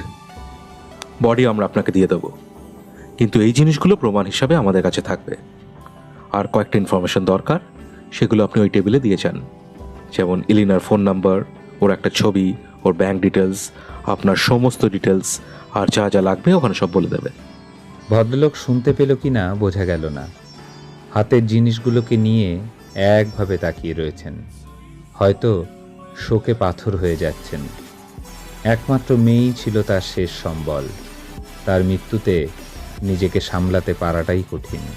নিজেকে সামলান মিস্টার চৌধুরী। আপনি শক্ত হলে তবেই আমরা খুনিকে ধরতে পারবো। আমার একটা রিকোয়েস্ট আছে স্যার। আমি আমার মেয়ের শেষকৃত্য এখানেই করতে চাই, কার্সিয়াঙে। আপনি যদি একটু ব্যবস্থা করে দেন। নিশ্চয়ই, আমার লোকেরা আপনাকে আজকেই সব ব্যবস্থা করে দেবে। আমাকে প্রিন্সিপাল ম্যাডামও বলেছিলেন ইলিনার জন্য স্কুলেও শোক জ্ঞাপন করতে হবে। ওনাকে একবার বলে দিচ্ছি, যদি উনি আসতে পারেন এই শেষকৃত্যে। আপনার ফ্যামিলির কেউ কি আসবেন? এনার মা মারা যাওয়ার পর আর কারোর সাথে সেভাবে আমরা যোগাযোগ রাখিনি। বলতে পারেন ওরাই রাখেনি। হয়তো আমাকে ওর মায়ের খুনি ভাবে। আচ্ছা মিস্টার চৌধুরী, আপনি আগে ফর্মালিটিসগুলো একটু করে দিন, বাকি সব হয়ে যাবে। মিস্টার চৌধুরীকে এফআইআর এর সমস্ত ডিটেলস বুঝিয়ে প্রিন্সিপাল ম্যাডামকে ফোনে সমস্ত কিছু জানালেন কিরণ। সমস্ত ফর্মালিটিগুলো পূরণ করতে করতে সেদিন আর ইলিনার শেষকৃত্য করা সম্ভব হলো না। পরের দিন সকালে ইলিনার বাবা, প্রিন্সিপাল সুরভি, কিরণ, দুজন কনস্টেবলের উপস্থিতিতে শেষকৃত্য সম্পন্ন হলো। সমস্ত কিছু শেষ করে প্রিন্সিপাল ম্যাডাম কিরণকে একবার একপাশে ডাকলেন, খুব আস্তে করে বললেন, ইন্সপেক্টর, ইলিনার কাছে পাওয়া জিনিসগুলোর ছবি দেখে শালিনী আমাকে জিজ্ঞেস করছিল ইলিনা সবসময় একটা সোনার চেন পরতো, সেটা কি পাওয়া গেছে? কারণ ওই চেনটা ইলিনার মায়ের শেষ সম্বল ছিল, ও কখনো ওটাকে নিজের থেকে দূরে করেনি। আরে স্যার, আমাকে কেন ধরে এনেছেন? আমি কি করলাম? चुप कर, एकदम चुप कर। पूरा रास्ता दिमाग खराब कर दिया तूने। किरण सर ने बोला तुझे पकड़ के लाने के लिए। पकड़ने को মানে? কে কিরণ স্যার? আরে আমার দোষ কি সেটা তো বলুন। वो पता चल जाएगा। আরে স্যার প্লিজ একটা ফোন করতে দিন। আমার ফোনটাও নিয়ে নিয়েছেন আপনারা। একটা ফোন করবো শুধু। ছেলেটির কথায় কান না দিয়ে নিজের মনে কাজ করতে শুরু করলেন সিরেন তামাং। সিরেনের টেবিলের সামনে হাতে হাত করা পরে মেঝেতে বসে আছে ছেলেটি। পরনে হালকা গোলাপি রঙের একটা হুডি আর আকাশি রঙের জিন্সের প্যান্ট। গায়ের রংটা বেশ ফর্সা। চা দিয়ে যায় যে ছেলেটি, সে একবার এসে থানায় সবাইকে চা দিয়ে গেল। মেঝেতে বসে থাকা ছেলেটার দিকে একটু অবাক হয়ে তাকালো। সাধারণত থানায় চোরগুলোর পোশাক দেখেই বোঝা যায় এরা হাতকড়া পরার জন্যই তৈরি, কিন্তু এই ছেলেটি বেশ ভদ্র সভ্য পোশাকে হাতকড়া পরে বসে আছে দেখে চা দেওয়া ছেলেটি একটু অবাক হয়ে তাকালো। পরিচিত চেনা ক্যাঁচ ক্যাঁচ শব্দে কিরণ তার নিজের অফিস রুমের দরজা খুলে বাইরে এসে দাঁড়ালেন। সিরেন দাঁড়িয়ে কিরণকে ছেলেটাকে দেখিয়ে বলল, यही है साहब, वो फोटो वाला लड़का। ঘাড় ঘুরিয়ে পিছন দিকে তাকিয়ে কিরণকে দেখে ছেলেটি উঠে দাঁড়িয়ে বলতে শুরু করলো, স্যার আমাকে বিনা কারণে ধরে এনেছে স্যার, একটু দেখুন না প্লিজ। আমার দোষ কি স্যার? কি করেছি আমি? একটা ফোনও করতে দিচ্ছে না। কিরণ ওর কথাগুলো শুনেও না শোনার ভান করে সিরেনকে জিজ্ঞেস করলেন, ওর সমস্ত ডিটেলস নেওয়া হয়ে গেছে? हाँ साहब जी, उसके पास में से मोबाइल, मानी बैग और কি কি পাওয়া গেছে সেটা শুধু নয়, ওর সমস্ত ডিটেলস নাও। ওর নাম, ঠিকানা, নাম্বার, সমস্ত ডিটেলস। हाँ साहब, सब कुछ ले लिया। मैंने तो उसका नंबर वो लोकेशन ट्रैक करने के लिए भेज दिया। বাহ শিরেনজি, আপনি তো অনেক অ্যাডভান্স হয়ে গেছেন। আমার বলার আগেই কাজ করে ফেলেছেন। Very good. ছেলেটির কথা কেউ শুনল না দেখে ছেলেটি আবার বলতে শুরু করলো, স্যার আপনারা এক তো আমাকে কি কারণে ধরে এনেছেন সেটা বলছেন না, তার ওপর কেউ আমার কথা শুনছেন না। ইয়ার কি পেয়েছেন নাকি? এই চুপ কর, তোর নামে থানায় এফআইআর আছে। কি আছে? এফআইআর? কিসের জন্য এফআইআর? খুনের। খুন? আমি কাকে খুন করলাম? আমি কাউকে খুন করিনি স্যার, বিশ্বাস করুন। বাইরে চিৎকার চেঁচামেচি শুনে মিস্টার চৌধুরী আর প্রিন্সিপাল ম্যাডাম ঘরের ভেতর থেকে বেরিয়ে এলেন। কিরণ আবার বলতে শুরু করলেন, কি নাম তোর? তপেশ রায়। কি হয়েছে বলুন না স্যার। তপেশ? একটু থতমত খেয়ে কিরণ একবার শিরনের দিকে তাকালেন। এক মুহূর্তের জন্য মনে হলো ভুল কাউকে ধরে আনেনি তো। নিজেকে সামলে আবার ভাবলেন ছবির ছেলেটাই তো এটা। আবার জিজ্ঞেস করলেন, এই আসল নাম কি তোর? এটাই আসল নাম স্যার। আমার ব্যাগে ভোটার প্যান কার্ড আছে, দেখে নিন। শিরেনজি যারা দেখিয়ে তো क्या नाम लिखा है उसका? সিরেন নিজের কাজ করছিলেন। কিরণের হাত থেকে ছেলেটির ব্যাগ থেকে বার করা কার্ড দুটো হাতে নিলেন। নাম তপেশ রয় লেখা। নিজের ফোন বের করে প্রিন্সিপালের পাঠানো ছবিটা আর একবার বের করে শিওর হওয়ার জন্য দেখলেন। ছবির ছেলেটি আর এই ছেলেটি তো একই। তাহলে কি ইলিনাকে মিথ্যে নাম বলেছিল? কিরণ এবার ফোনের ছবিটা ছেলেটির সামনে দেখিয়ে বললেন, এদের চিনিস? ছবির ছেলেটা তুই তো? ছবিটা দেখে ছেলেটা এবার চুপ করে গেল। খানিকটা ভয়ও পেল মনে হচ্ছে। তখন থেকে যে গতিতে চিৎকার করছিল ঠিক সেই গতিটা শান্ত করে বলল, স্যার আমার ছবি। নিজের নাম মিথ্যা বলেছিস কেন এদের? এভাবেই মেয়েদের ফাঁসিয়ে ব্যবসা করিস নাকি? ব্যবসা স্যার? কি বলতে চাইছে বোঝার আগেই ঘটে গেল এক ভয়ঙ্কর ঘটনা, যার জন্যে কেউ হয়তো তখন তৈরি ছিল না। মিস্টার চৌধুরী মানে ইলিনার বাবা খানিকটা পেছনে দাঁড়িয়েছিলেন, পাশে প্রিন্সিপাল সুরভি।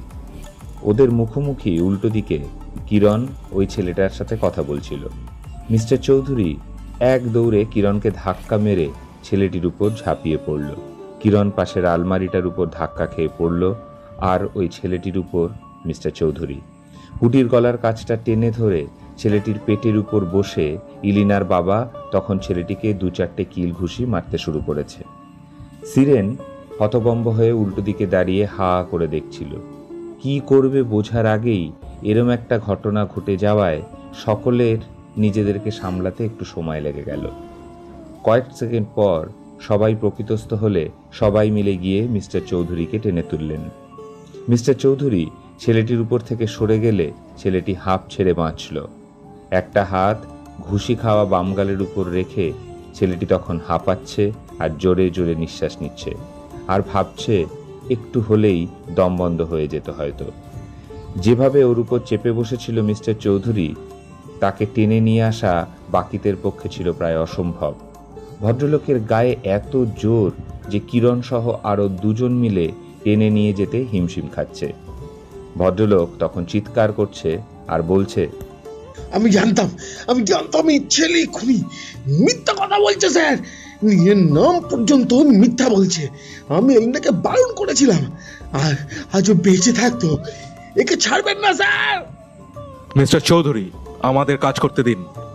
আপনি কেন ওকে থানার মধ্যে মারতে যাচ্ছেন? আমি জানি আপনার মানসিক অবস্থা, কিন্তু তাই বলে ওকে মারতে পারেন না। এখনো প্রমাণ হয়নি যে ইলিনার খুনি। যাই হোক, পুলিশ আছে তার জন্য। ছেলেটি তখন ভয়ে ভদ্রলোকের দিকে তাকিয়ে আছে। খুনি শুনে আরো ভয় পেয়ে আঁতকে উঠে বলল, ইলিনার খুনি মানে? ইলিনা মারা গেছে? মিস্টার চৌধুরী এটা শুনে আবার রেগে গিয়ে চিৎকার করে উঠলেন, এই সালা, এই একদম মিথ্যা কথা বলবি না। নাটক হচ্ছে না। তুই খুন করেছিস।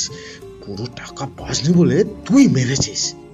কি হচ্ছে স্যার? কিসের টাকা? আমি কেন ইলিনাকে মারতে যাব? ইলিনা আমার খুব ভালো বন্ধু ছিল, আমি কেন ওকে খুন করব? তাহলে ইলিনার খোঁজ নিসনি কেন এতদিন? বিশ্বাস করুন স্যার, অনেকবার ফোন করেছি ওকে। শেষ ও আমাকে বলে গেছিল ও বাড়ি যাচ্ছে, তারপর থেকে ওর সাথে আর কোনো কথা হয়নি। তোর ফোন তো অন্য কথা বলছে। কিরণ ছেলেটির ফোন থেকে ইলিনার নম্বর বের করে তার কল রেকর্ড চেক করে ছেলেটিকে দেখিয়ে বলল, তোর সাথে ইলিনার শেষ ফোন 11 তারিখ সকালে হয়েছে, আর তুই বলছিস বাড়ি যাওয়ার আগে শেষ কথা হয়েছে। মানে ওই তো স্যার, সেদিনই শেষ কথা। সেদিন মানে? তোর কথা অনুযায়ী ইলিনার সাথে তোর শেষ কথা হয়েছে 10 তারিখ, আর তোর ফোন দেখাচ্ছে 11 তারিখ। ইলিনার বডি পাওয়া গেছে 12 তারিখ। ফরেন্সিক অনুযায়ী ইলিনার খুন 11 তারিখ বিকেল থেকে রাতের মধ্যে হয়েছে। হিসেব মতো হয়তো তোর সাথেই শেষ কথা হয়েছে ওর। ছেলেটি একভাবে এতগুলো কথা শুনে ভয়ে কিরণের পা জড়িয়ে ধরে বসে পড়ল। বিশ্বাস করুন স্যার, আমি খুন করিনি, আমি খুনি না। ওর সাথে সেদিন সকালে আমার কথা হয়েছে, কিন্তু দেখুন মাত্র কয়েক মিনিটের জন্য। এই কত মিথ্যে কথা বলবি রে তুই? টাকা চেয়েছিলি কেন তুই ইলিনার কাছে? কিসের টাকা স্যার? আমি কোনো টাকা চাইনি। ও আচ্ছা, টাকা চাসনি। ঠিক আছে, ধরে নিলাম তাই। নাম ভুল বলেছিস কেন? আমি খুব সাধারণ ঘরের ছেলে স্যার, ও অনেক বড় বাড়ির মেয়ে। আমার মতো ছেলের সাথে প্রেম করতে পারে বিশ্বাস হয়নি, তাই ভয়ে নামটা মিথ্যা বলেছিলাম স্যার। কিন্তু বিশ্বাস করুন স্যার, ওকে আমি পরে বলেছিলাম আমার আসল নাম। তা হঠাৎ সত্যিবাদী যুধিষ্ঠির হয়ে গেলি কি করে? মেয়েটা সবার মতো নয় স্যার, অনেকদিন মেশার পর আমি বুঝতে পেরে ওকে বলেছিলাম। किरण जी, इसे अभी लॉकअप में रखिए, बाद में इसके साथ बात करेंगे। যতক্ষণ না প্রমাণ হচ্ছে যে তুই খুন করিসনি ততক্ষণ তোকে লকআপে থাকতে হবে, আর যদি খুনি প্রমাণ হোস তাহলে সারা জীবন জেলে। স্যার স্যার প্লিজ স্যার, আমাকে জেলে ঢোকাবেন না, আমি খুন করিনি ইলিনাকে, আমাকে ফাঁসানো হচ্ছে স্যার। চিৎকার করতে থাকা ছেলেটিকে নিয়ে সিরেন লকআপের দিকে এগিয়ে গেলেন। একটা ধাক্কা মেরে লকআপের ভেতরে ঢুকিয়ে দিলেন। মিস্টার চৌধুরী তখন একটা চেয়ারে বসে রাগে হাঁপাচ্ছেন।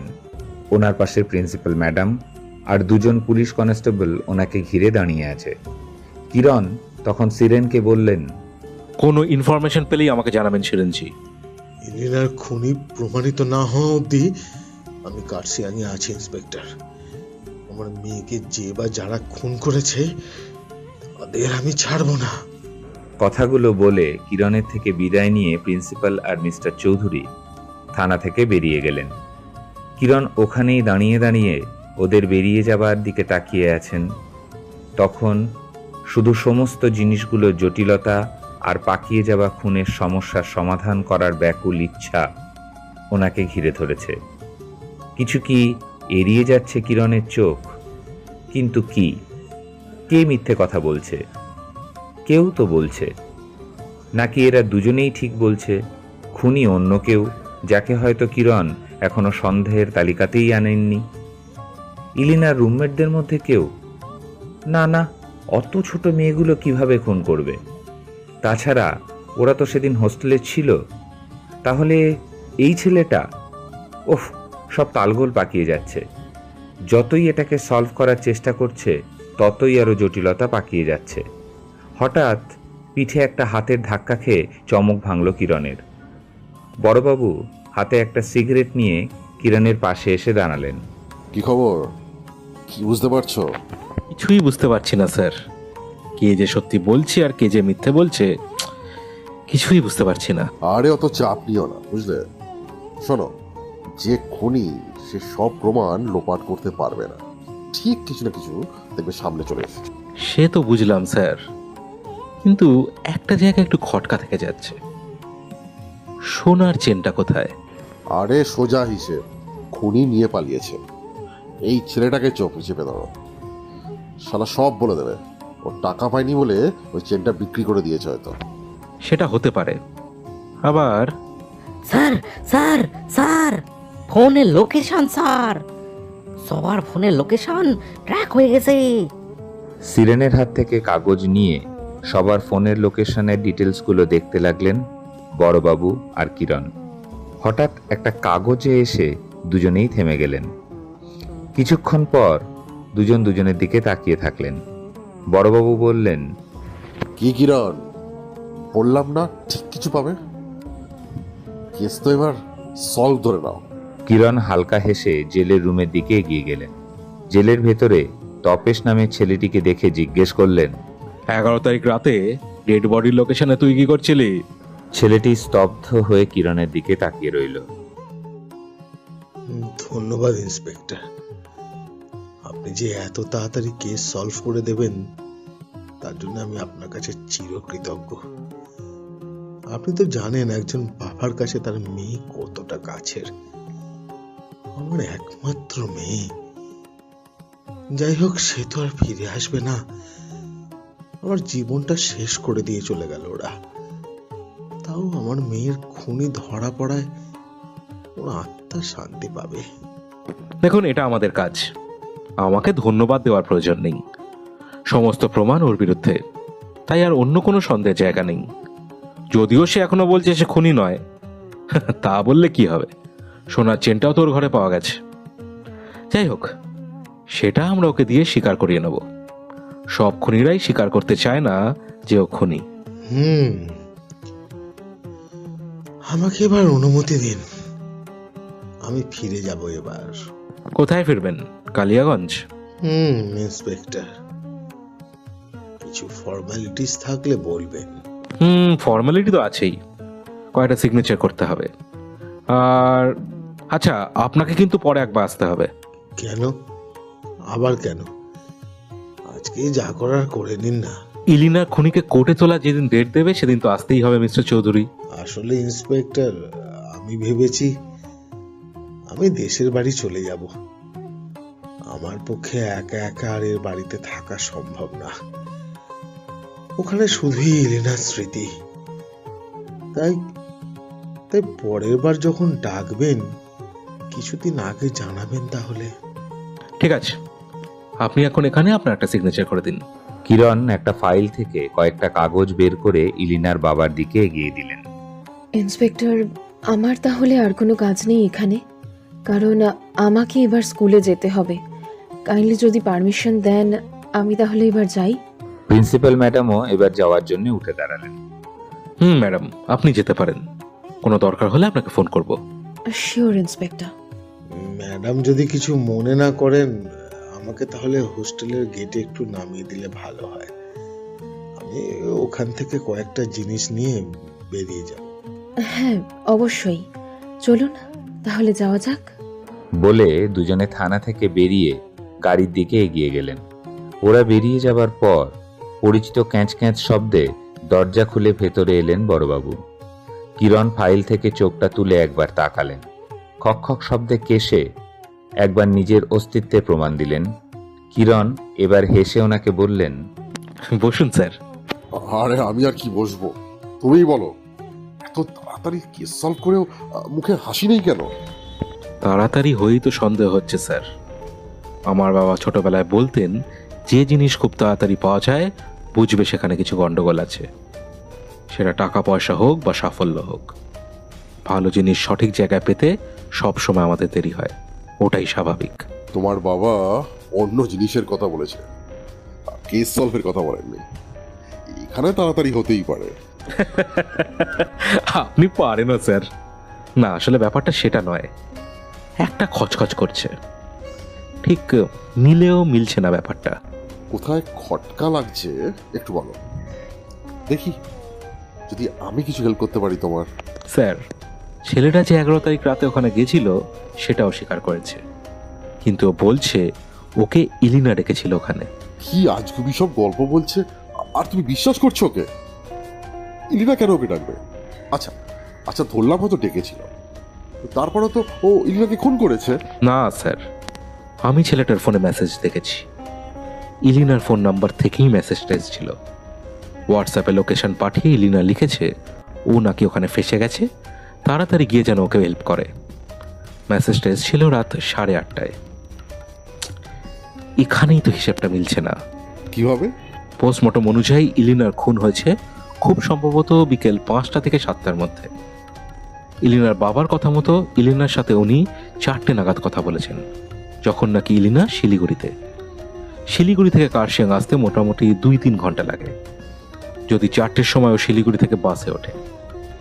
কিন্তু ছেলেটা ওখানে গেছিল রাত 9টা 9:30টায়। কিভাবে বিশ্বাস করছো যে খুন ওই 5টা থেকে 7টার মধ্যেই হয়েছে?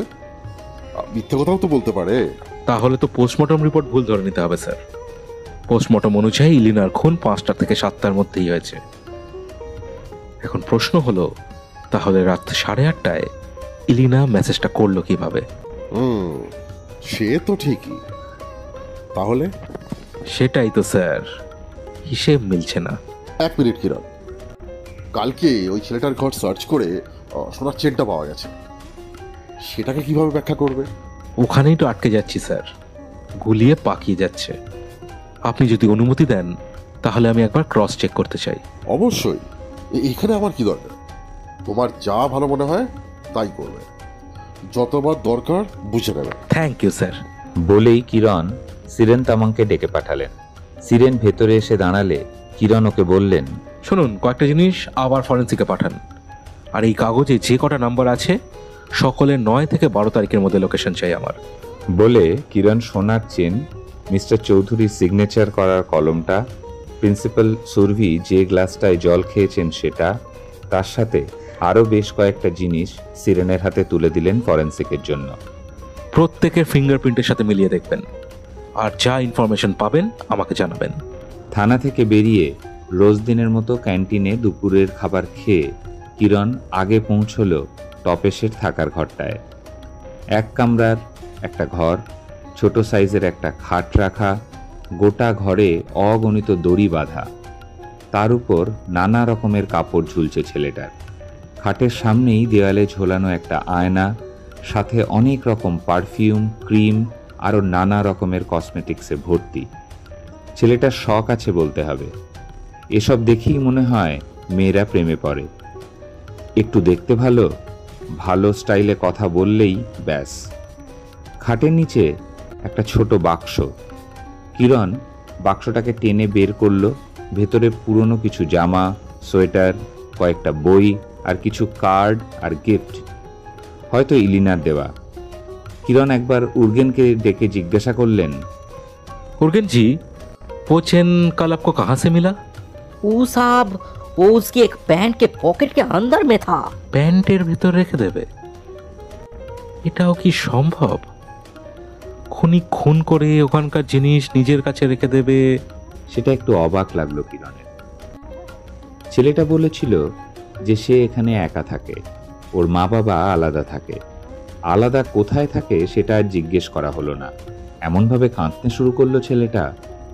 ভেবেছে বোধহয় ওদের বাড়িতে জানিয়ে যদি দেয়া হয়। ওখান থেকে বেরোতে বেরোতে কিরণের প্রায় সন্ধে হয়ে গেল। ছেলেটার বাড়ি থেকে বেরিয়ে কিরণ বাইরে এসে দাঁড়ালো। রাতে কার্শিয়াং বাজারটা বেশ জমজমাট থাকে। সাধারণত পাহাড়ে 5টায় রাত নেমে আসে, এখানে 8টার সময়ও বেশ ভালো ভিড়। উল্টো দিকে একটা স্টোরে গিয়ে 1 প্যাকেট গোল্ড ফ্লেক কিনল কিরণ।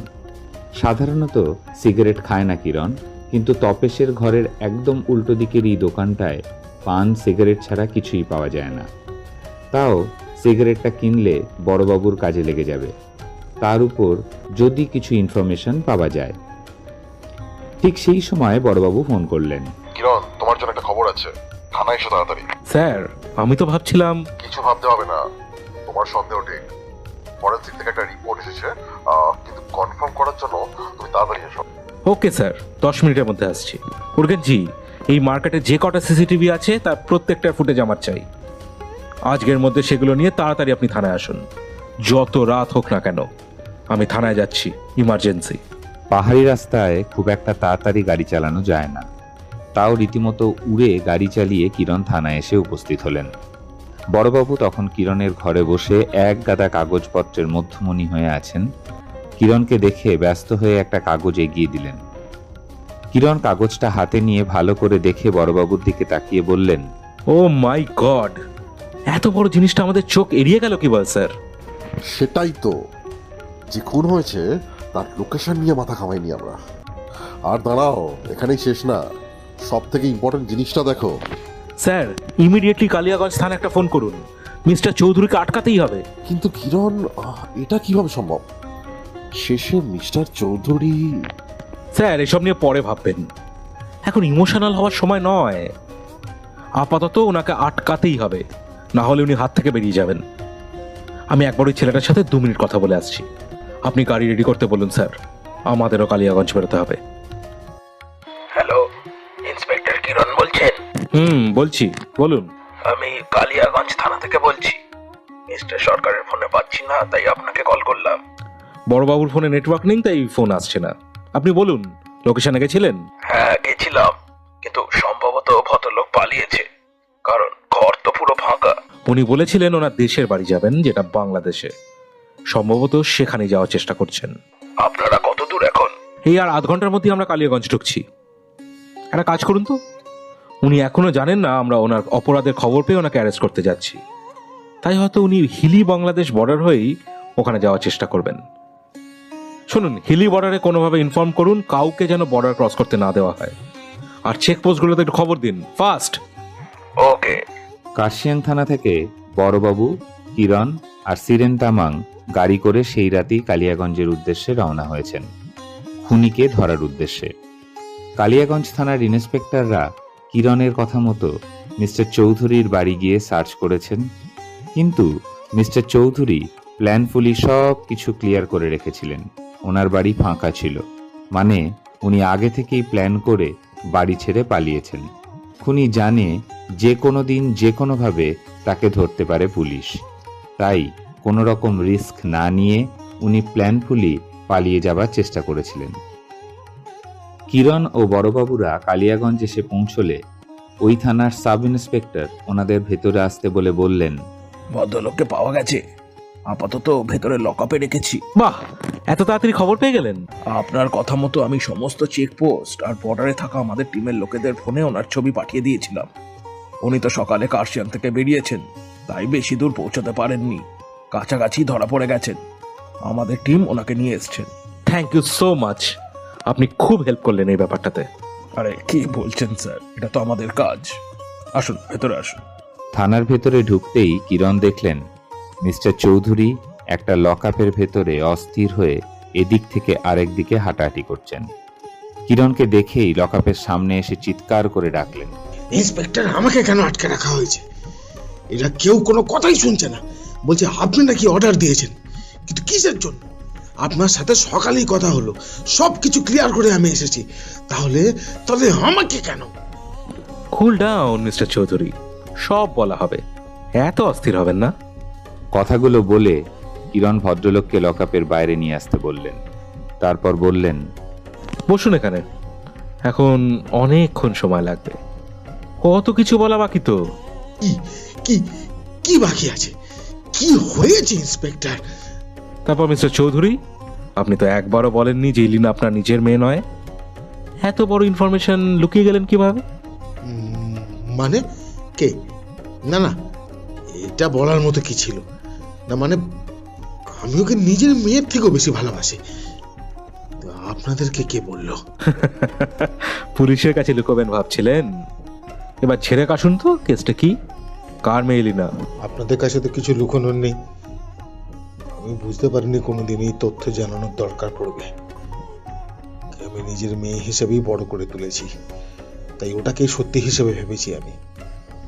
এলিনা আমার মেয়ে, এটা সত্যি। এলিনার জন্মের আগে একবার আমার একটা অ্যাক্সিডেন্ট হয়। সেই অ্যাক্সিডেন্টের পর ডক্টর আমাকে বলেছিলেন আমি কোনোদিনও বাবা হতে পারবো না। কিন্তু এই কথাটা আমি অনেক চেষ্টা করেও এলিনার মাকে বলতে পারিনি। এলিনার মা তখন একটা বেবির আশায় ছিল। এলিনার মাকে সাহস করে বলতে পারেনি যে আমাদের ঘরে কোনোদিনও সন্তান আসবে না। কিন্তু কিছুদিন পরের ঘটনায় এলিনার মা একদিন আমাকে বললো নাকি প্রেগনেন্ট।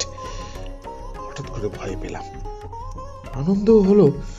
ভাবলাম হয়তো কোনোভাবে আমার দোষ কেটে গেছে। এভাবেই 3 মাস কেটে গেল। বেবি আসবে এই আনন্দে আমরা দুজনেই মত্ত।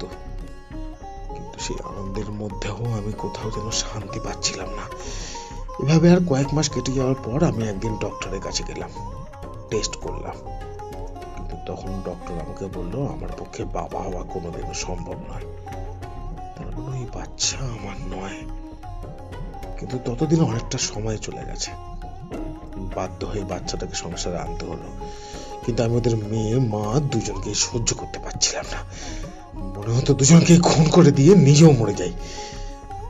জিজ্ঞাসা করার পর আমাকে বলেছিল আগে একটা সম্পর্ক ছিল, কিন্তু এখন আর কিছু নেই। আমি ওকে বিশ্বাস করেছিলাম। ভাবলাম ঠিক আছে, একটা ভুল হয়ে গেছে, ক্ষমা করে দিই। তাই ক্ষমা করে আমরা আমাদের সংসার করছিলাম। কিন্তু আমার কপাল, তারপর কিছু কমপ্লিকেশনের জন্য এলিনার মা 1 মাসের মধ্যে মারা গেল। ওহ মিস্টার চৌধুরী, এইভাবে মারা যাওয়ার গল্পটা তো সবার জন্য।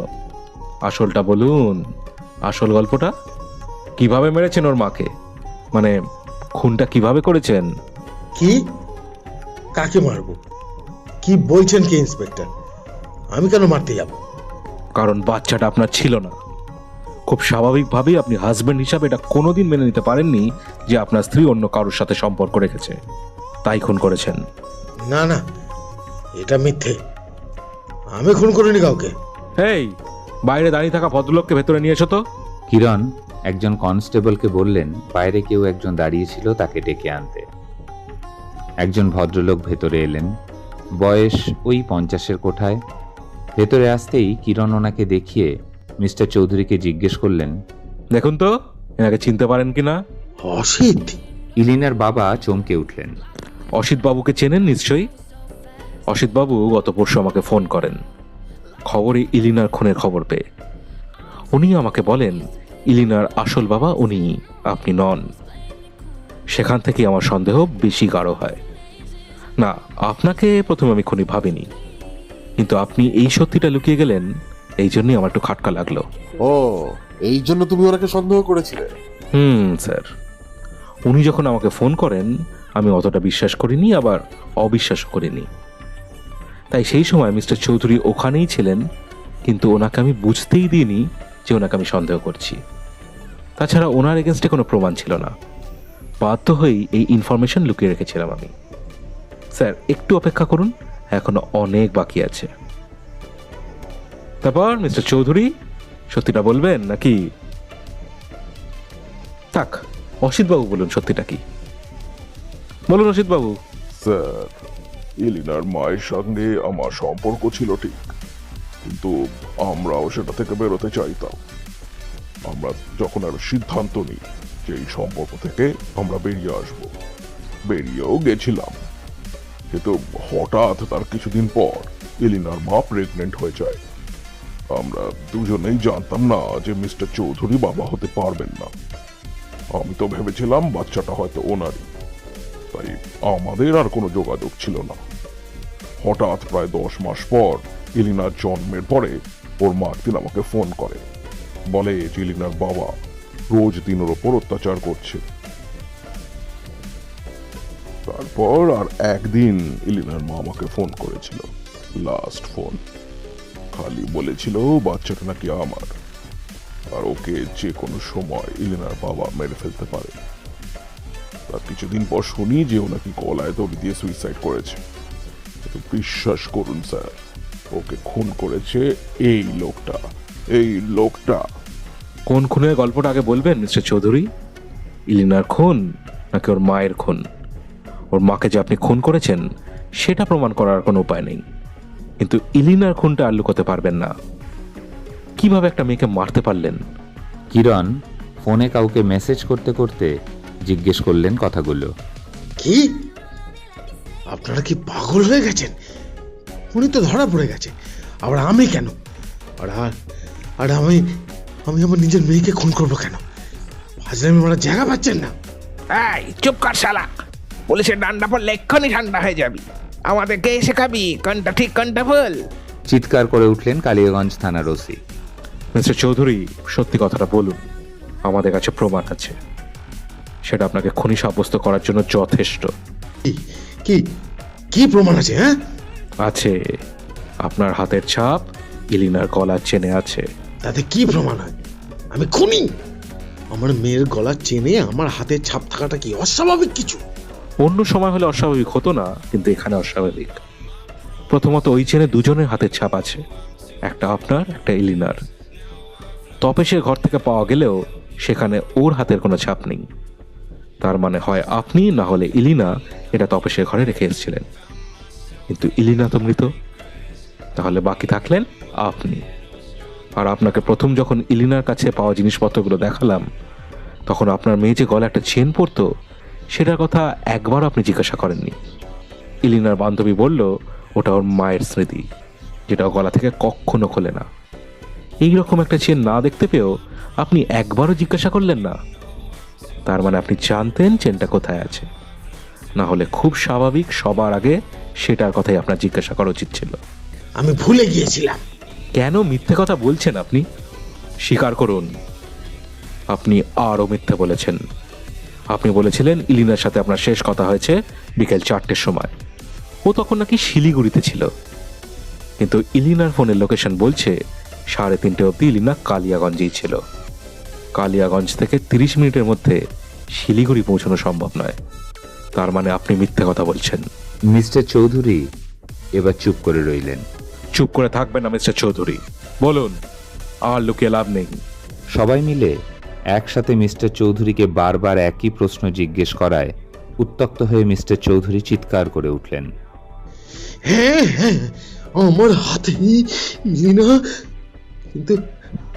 কিন্তু আমি ওকে মারতে চাইনি। ওটা একটা অ্যাক্সিডেন্ট ইন্সপেক্টর। ওকে মারতে আমি খুনের পর পুড়িয়ে দিয়েছেন, তারপর বলছেন অ্যাক্সিডেন্ট? আপনি কি মানুষ? আপনার নিজের মেয়েকে খুন করলেন কিভাবে? ইলিনা আমার নিজের মেয়ে নয় ইন্সপেক্টর, কিন্তু আমি ওকে নিজের মেয়ের থেকেও বেশি ভালোবাসতাম। কিন্তু ওই আমাকে ব্ল্যাকমেল করতে শুরু করে। তাই আপনি ওকে মেরে ফেললেন, তাই তো? না ইন্সপেক্টর, বললাম না ওটা একটা অ্যাক্সিডেন্ট। আমি কখনোই ওকে মেরে ফেলতে চাইনি। কিভাবে অ্যাক্সিডেন্টটা হয়েছে একটু বলবেন প্লিজ? জন্মদিনের দিন ও যখন ছেলেটাকে দেওয়ার জন্য আমার কাছে টাকা চাইলো, আমার খুব রাগ হয়েছিল। কথা কাটাকাটি হতে হতে ও আমায় ধাক্কা দিয়ে ফেলে দেয়। আমি টাল সামলাতে না পেরে ওর গলার চেনটা টেনে ধরি। ধাক্কায় আমি নিচে পড়ে যাচ্ছিলাম। ও এলিনার গলার চেনটা টেনে ধরায় ও আমার উপর এসে পড়ে। আমি তখন কয়েকটা সবজি কাটছিলাম বলে আমার হাতে ছুরিটা ছিল। টাল সামলাতে না পেরে এলিনা আমার উপর এসে পড়ে আর আমার হাতের ছুরিটা সোজা ওর গলায় ঢুকে যায়। আমি কি করবো বুঝতে পারিনি স্যার। ওর বডি গাড়ি করে নিয়ে এসে ওখানে ফেলে আসি, কিন্তু আমি ওকে পুড়িয়ে দিইনি। কি করেছে তাও জানি না। বিশ্বাস করুন স্যার। ও হো মিস্টার চৌধুরী, তাই নাকি? আপনি জানেন না, একের পর এক মিথ্যে বলেই যাচ্ছেন। আপনার ভগবানেরও ভয় নেই। আমি বলি কি হয়েছে, উর্গেনজি উনকো লেকে আন্দার আইয়ে। আরে আরে কি করছো কিরণ? উর্গেন তো আসেনি, শিরেন এসেছে তো আমাদের সাথে। না স্যার, উর্গেনজিও এসছেন এবং আরেকজন সাসপেক্টকে সঙ্গে এনেছেন। দেখুন ওদিকে তাকিয়ে। বড়বাবু চেয়ারে বসে ঘাড় ঘুরিয়ে ওদিকে তাকালেন। এক নিমেষে হঠাৎ বিদ্যুৎ গতিতে উঠে দাঁড়ালেন। আরে, প্রিন্সিপাল সুরভি তো! চমকে কিরণের দিকে তাকালেন।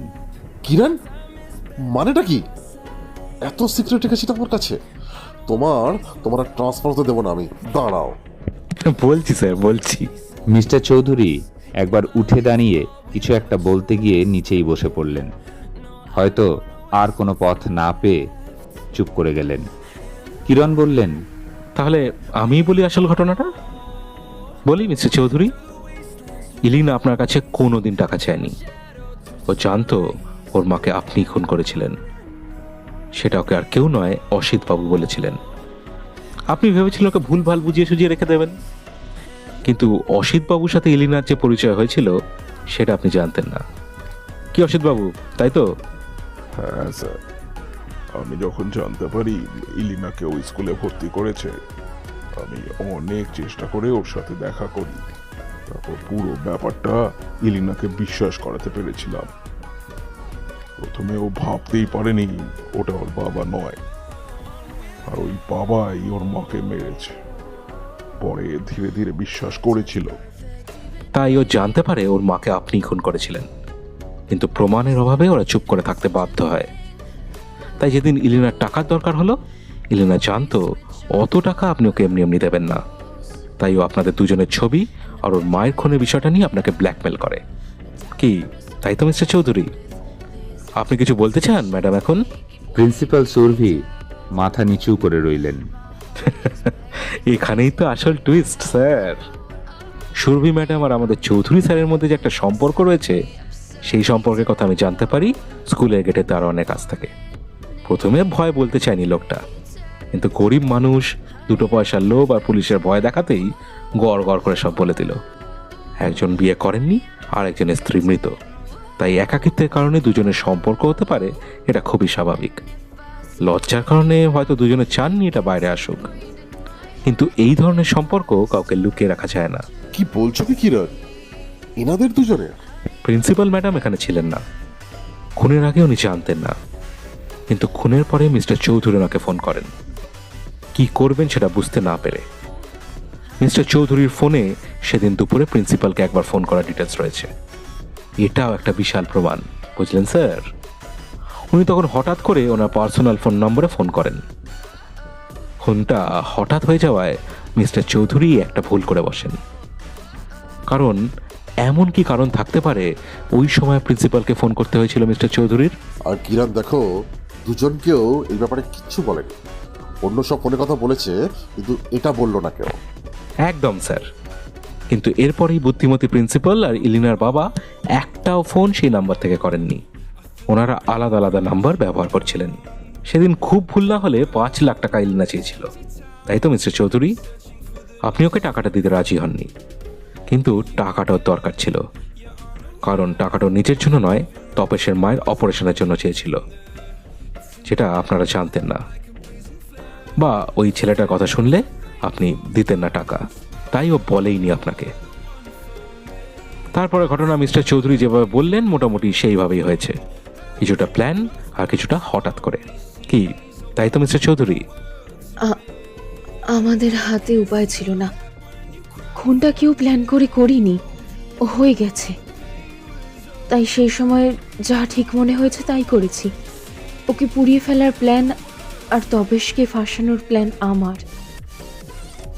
এখানে ওনার কোনো দোষ নেই। কিন্তু তুমি এসব জানলে কিভাবে কিরণ? স্যার, আসার আগে আমি একবার তপেশের সঙ্গে দেখা করতে গেছিলাম, আপনার মনে আছে নিশ্চয়ই। একটু ভয় পেয়েছিল ছেলেটা, গরিব ছেলে তো, তাই ভয় কিছু বলতে পারছিল না। আর বেশিরভাগ প্রমাণ ওর বিরুদ্ধে। ওকে একটু চেপে জিজ্ঞাসা করতেই ও বলল যে ওর মায়ের অপারেশনের জন্য ইলিনার টাকা চাইবে বলেছিল ওর বাবার কাছে। ও ইলিনাকে বলেছিল সম্ভব হলে ধীরে ধীরে ওই টাকাও শোধ করে দেবে।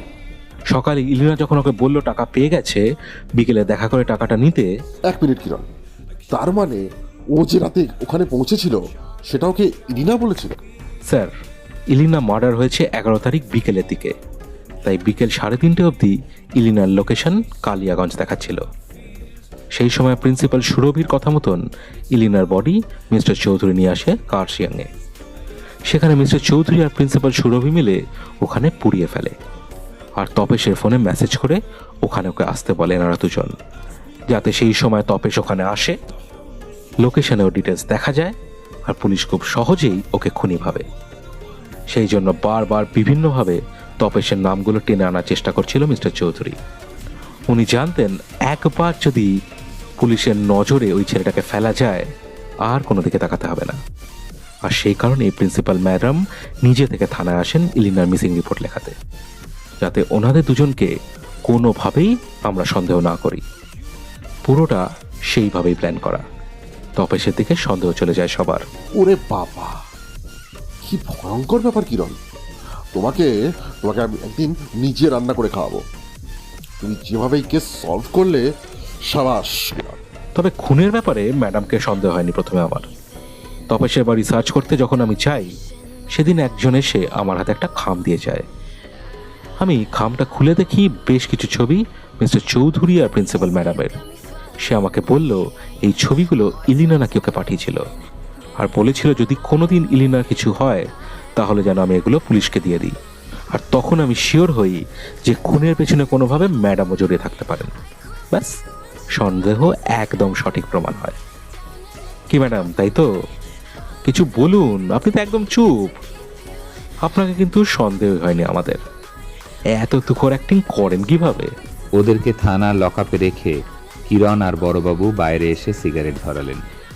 বড়বাবু বললেন, কিরণ, তুমি কিন্তু এই কেসটায় খুব দারুণ কাজ করেছো। আমি প্রাউড তোমার উপর। কিন্তু ছবিগুলোকে দিল তোমায়? এটা সিক্রেট স্যার। আমাকেও বলবে না মানে? আমার কাছে আমার কি সিক্রেট? আচ্ছা, আমি নাম বলবো না, তবে আপনি যদি বুঝে নেন তাহলে ভালো। প্রথম সোনার চেনের ইনফরমেশনটা দিয়ে দিয়েছিল